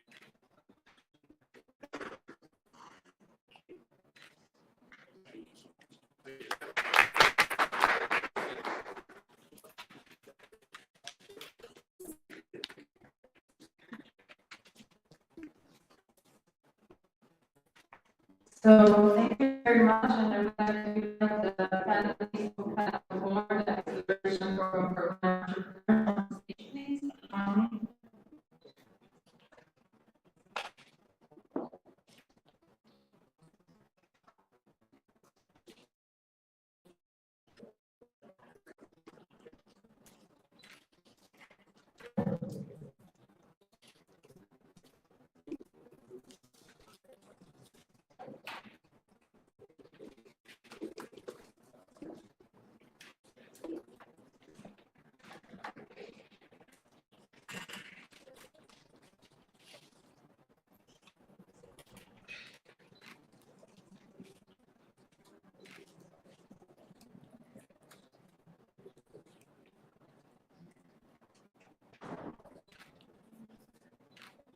So I would like to welcome our ladies to the panel 4 about the acceleration program for women entrepreneurs that we've had within the scope of Big Africa. So you have tonight with us Daniel Anderson, CEO of Stepping Stone, and also our expert storyteller in the acceleration program that we did within Big Africa. We have also Apollonia Andualam, CEO and co-founder of Agile Eco-Packaging from the third cohort this year.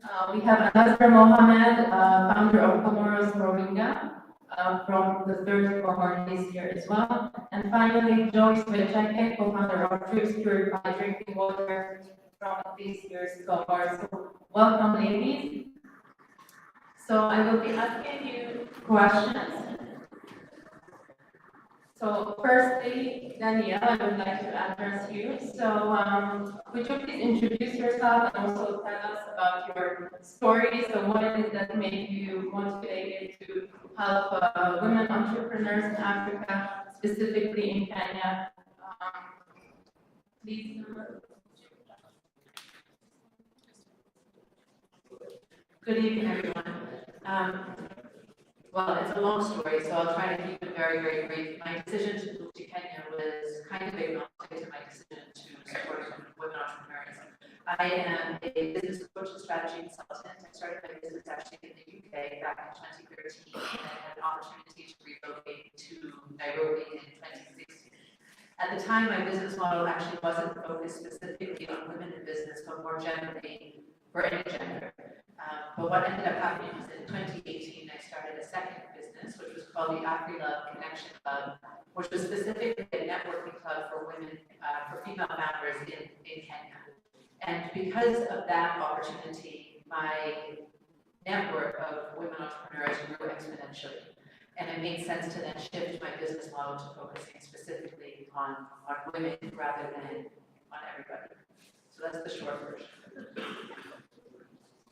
Thanks a lot. Thank you for that, Danielle. So my next question would be, so you've been working in this field now for somewhat over 10 years. So what are the common trends? What are the challenges that you see when you're working with these women? In what areas are they struggling? So perhaps.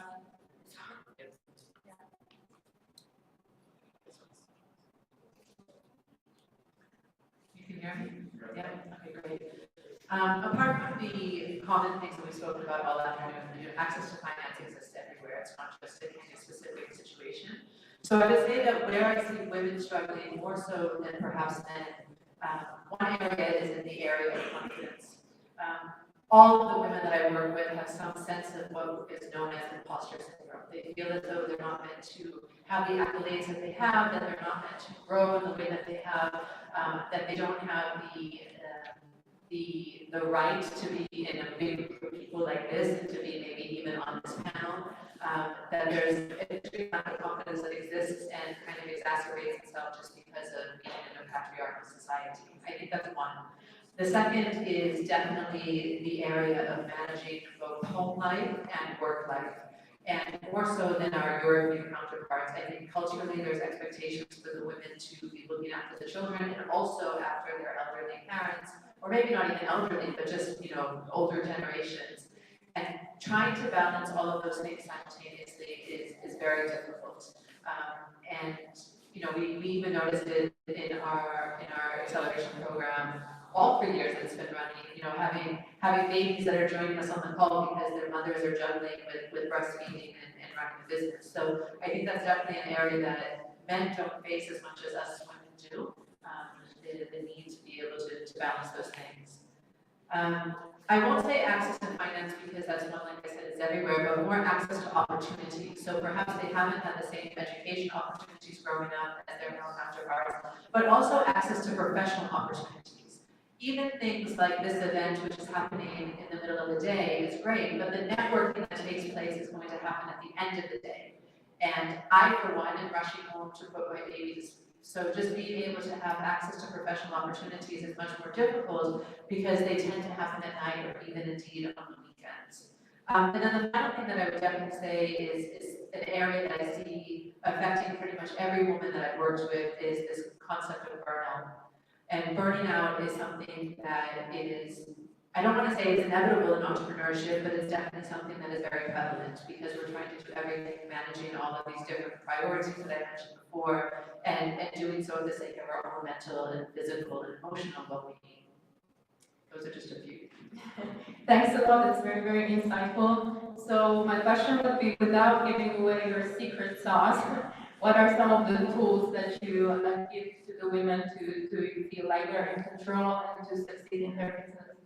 I think that's a great question. Thanks, Christina. I think for earlier stage business owners, the tools that I provide are really around business and model development and ensuring that the model that you create is one that is not only sustainable, but it actually fulfills them as well, because without that fulfillment, it's very difficult to keep going when all of the odds are somewhat stacked against you. And then also providing those same services to incubator and accelerator programs, curriculum design and delivery, giving them business skills, because when you don't know all the things that you don't know, it can become really overwhelming. So primary skills in business. For later stage entrepreneurs that have maybe been around for a couple of years and they have a model that's somewhat working, the services that I provide to them are much more around strategy development and execution. So ensuring that the strategy that they develop is one that can continue to grow for them without making them burn out in the process. So how can they reclaim their time? How can they get the right support around them with their teams? How can they make more sales and therefore grow their businesses in a more sustainable way? Thanks a lot. Thank you so much, Danielle, for being here. You're very welcome. Thank you. So secondly, I would like to address you, Atomia. So you co-founded an eco-packaging company, so producing biodegradable and compostable packaging from agricultural byproducts. You have also a background in electrical engineering and management, so my question to you is, what has inspired you to create this business? Thank you, Christy. Hello, everyone. My name is Atomia. I'm currently serving as CEO at BIC Packaging. So as you say, I have an electrical engineering and management background. But my role in agriculture aligned with chemical engineers is I invest much of my time in laboratory, doing various researches like doing various tests to enhance the quality and also to have the best formula for our co-packaging product. Of course, having a electrical engineering background also helped me to participate in designing and developing machineries that are currently in use in our production process. Regarding my inspiration to co-found co-packaging, when we were students, we were selling another product which is different from packaging, but it doesn't go far because we faced the challenge to access packaging. And then we totally stopped the operation and started thinking to how we can come up with a solution for this problem. And then during this time, our university announced business innovative competition, and we got a chance to participate, and we won, and got a chance to join the incubation center, and that this allows us to change our business idea to say the product.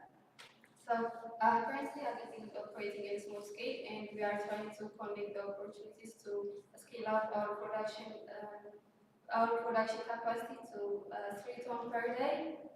And we are 6 co-founders from different educational backgrounds. That's the best thing about one of the best things about Agility.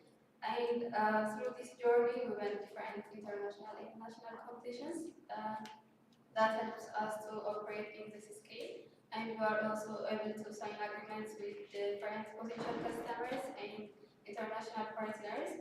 And also for raw material supplies also, we work with individual farmers, farmer unions, and also research centers.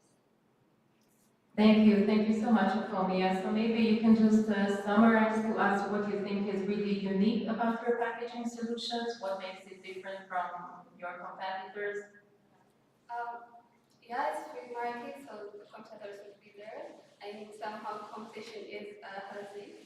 But as our packaging products are produced from agro waste or agricultural product, and alternatively we use waterized film with virtually zero waste production process, which is effective and cost effective and efficient. That also saves energy and time at the end. It's decrease the production cost, and that makes our product to be affordable. And we also prioritize compostability and biodegradability in our products. And our products are not only designed to be eco-friendly only, but also to be durable and also have good performance.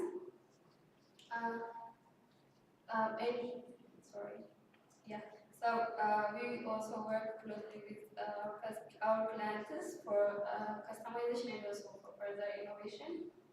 So this is our key concept development.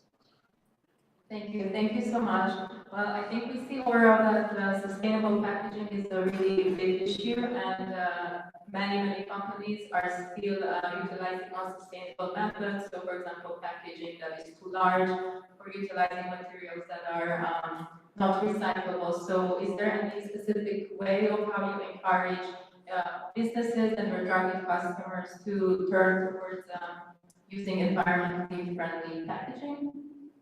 Yeah, sustainable packaging is a critical concern, as I saw one of our mission to encourage manufacturers and consumers to use environmental friendly packaging. So the first thing we are trying to do is to be an example of, specifically for paper and packaging industries. So we follow clean and 100% free production process. So generally, the packaging users consider these 3 things: accessibility of the packaging, affordability. If they are new business, they want to also make sure their profit margin is safe. So we use different analysis to demonstrate this for the customers, especially for exporters. As the study shows, 44% of the global population prefer to use sustainable brand, including people in this room, I guess. So using unsustainable packaging automatically means we are not considering this group of market. So if we use sustainable packaging, we can consider this percent group as a market, and also increase the revenue, where we are also responsible for the environment. And especially for exporters, using the sustainable packaging is selling point, because if they use sustainable packaging for their products to bring their products to the market, so they can target this percentage group. And the other excise tax, I don't know about other countries, but in Ethiopia we have such policy. If you import or produce such products, you have to pay additional tax. So by using sustainable packaging, they can deduct this cost. So usually we use this kind of analysis points to convince our customers to work with us. Great, thanks a lot. Thank you, Aponia, for being here with us and coming from Ethiopia to join this panel. So thanks a lot. So, on to our next panelist, Nasra Mohammed, founder of Comoros Moringa, joining us from Congo. So, Nasra, you're creating high-quality food and cosmetic products based on moringa and other medicinal plants. Could you please share with us what inspired you to start this business? Thanks, Bettina. Allow me first to express my gratitude for providing me with the chance to take part in this prestigious panel. My inspiration for starting this business stems from deeply personal experience. In 2017, it was my father to a range of chronic health condition, including diabetes, high cholesterol, and hypertension. So this loss made me revisit my own life and purpose, and I became passionate about finding ways to help people, not just in Comoros, but around the world, improve their lifestyle and well-being by being more mindful than what they consume and use in their daily lives. After several research, I started to take a serious interest in medical plants and their incredible potential to enhance people's health. So, you know, in Comoros, the moringa plant grows abundantly. So, but we can say that every Comorian has at least one moringa tree in their garden. However, this valuable resource was virtually. So I immediately thought it was an opportunity to promote these plants and its numerous health benefits. And it's from there that the Comoros Moringa adventure begins. Thank you so much. Thank you for explaining and sharing your story with us. So maybe just another question. How is it in particular, can you tell us how your products are innovative, like the innovation aspect of that? Absolutely. What makes our products, I think, unique is how we blend the healthy benefits of moringa with the delicious and special taste of other plants from Comoros, such as ylang-ylang, vanilla, cloves. We recently, for example, created a Balkan moringa that you can show here. That is truly distinctive in the world of moringa products. So moringa product is not only provide the numerous health of benefits of moringa, but also incorporate moringa, Comorian agricultural treasure. And for instance, for example, for moringa coffee flavor with vanilla offers a unique and refined coffee experience that's both flavors and healthy. This innovation is what differentiates us from competitors, I think. So why moringa products are available globally or fusion of moringa with essence of Comorian plants has created a niche that adds an exotic twist to a health-conscious lifestyle. Thank you so much for that, and thank you for being here with us today. And so on to our final fourth panelist, Joyce Pacheco. So Joyce is joining us actually from Kenya tonight. And as said before, she was part of our third cohort for the acceleration program for women entrepreneurs. So my question to you, Joyce, your background is in IT, so it makes us curious, what is it that inspired you to actually co-found Drinks Purified Water, a business that is focused on providing access to clean and safe drinking water to individuals and communities in need? Could you please share your story with us? Okay. Good evening, everyone. My name is Joyce Washington, and yes, like you said, I'm an IT professional. But what I don't know if I can say it's an inspiration. Just like Kat told us, it's a personal occurrence that had happened to our son. We moved to stay in Waikiki, for those who know the place. And he used to drink we basically used to use the tap water, which basically is from the borehole. So by the time we realized, my son's teeth were all discolored. And after, I didn't know what had happened. So when we went to the dentist, the first question he did ask was, do you guys live in Kiambu County? I was like, why? He was like, yeah. I'm asking, do you guys live in Kiambu? I was like, yes. In Waikiki, yes. Then this is the reason why. Why? Are you people using the borehole water? He said, yes. And this is the reason as to why. So that was actually the reason as to why my husband and I started the business, because we were told to not use the water again. We had to buy the purified water, and when we at home back then, that was around 2019, 2020.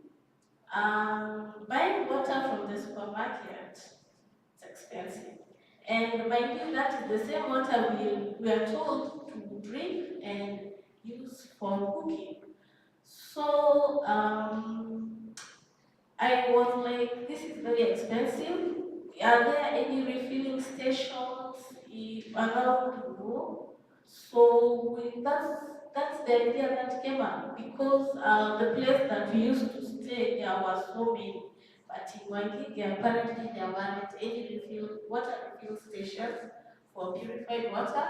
So we started doing the research, the machines, the purification machines, what is needed, what to do, and yeah, so that's how it started. So Thank you, it is really touching, and thank you for sharing your story with us. So my question would be, how many communities do you currently serve, and are you in the process or thinking of scaling up your business further? Because we opened the business in 2020, of course during COVID, we are also new to the town. None of us has had any experience in water, whatever. So introducing this to the market, it was a bit of a challenge. Introducing this to the customers, of course, it was a bit of a challenge, but we thank God we did pick it up. So currently we are only serving the town, but of course we are willing to expand. We want to expand, because currently we are getting good feedback from the current customers, for all those who come to buy to our shop. So we are getting good feedback. So yes, we are willing to expand to other towns, other neighboring towns, and yeah. Thanks a lot. And finally, maybe last question. So, do you have any insights on how we can inspire other business owners or leaders to be motivated to put actually social impact at the forefront of their missions and businesses?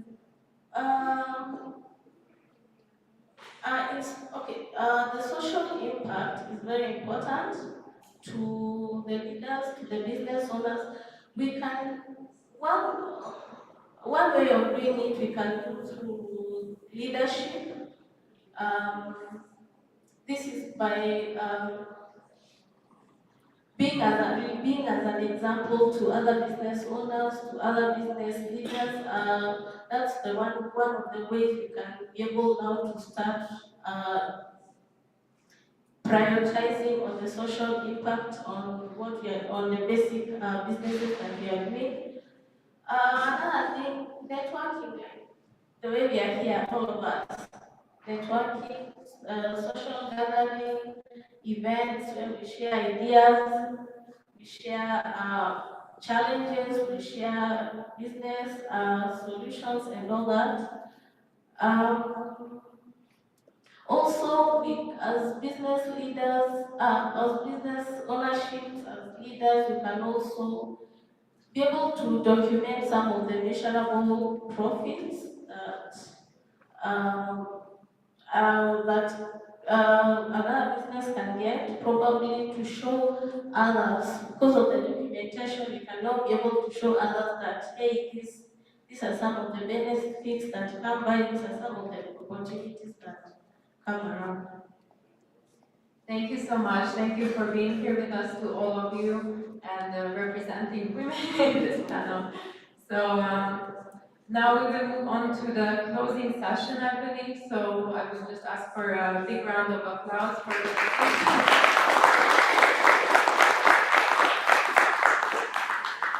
and I hand over to Robert and John. Stay there, ladies, and photograph first. Stay there. Oh, you can stand for one photo. Just come. Okay. These are part of the products. Yes, yes.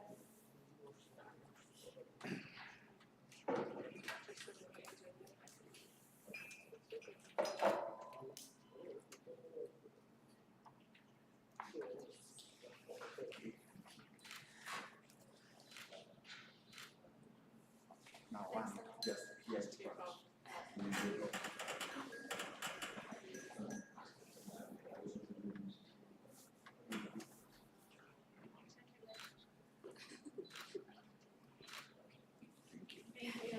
Actually, please stay there, stay there. Hang on, ladies. I'd like also to ask, please, all the panelists and speakers who've joined us today to come and join us at the main stage. And we have Edwin who's going to assist me, my assist Edwin. We have a small gift to say thank you to all our speakers and panelists, so please come up. And then we'll just conclude with a few final remarks.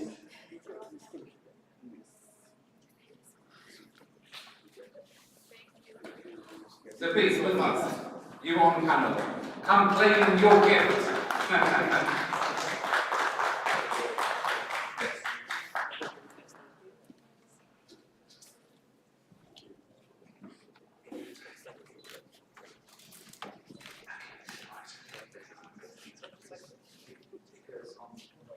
Yes, yes.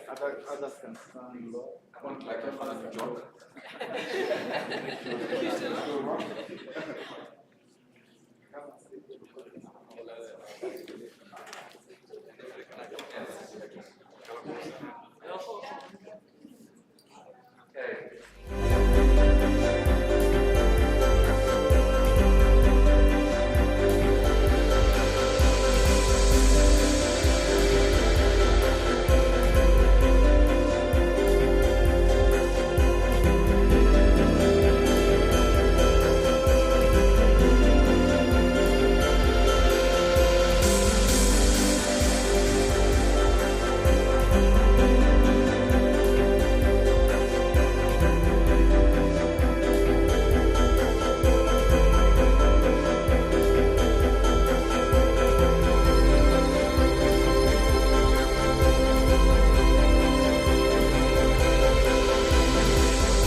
you.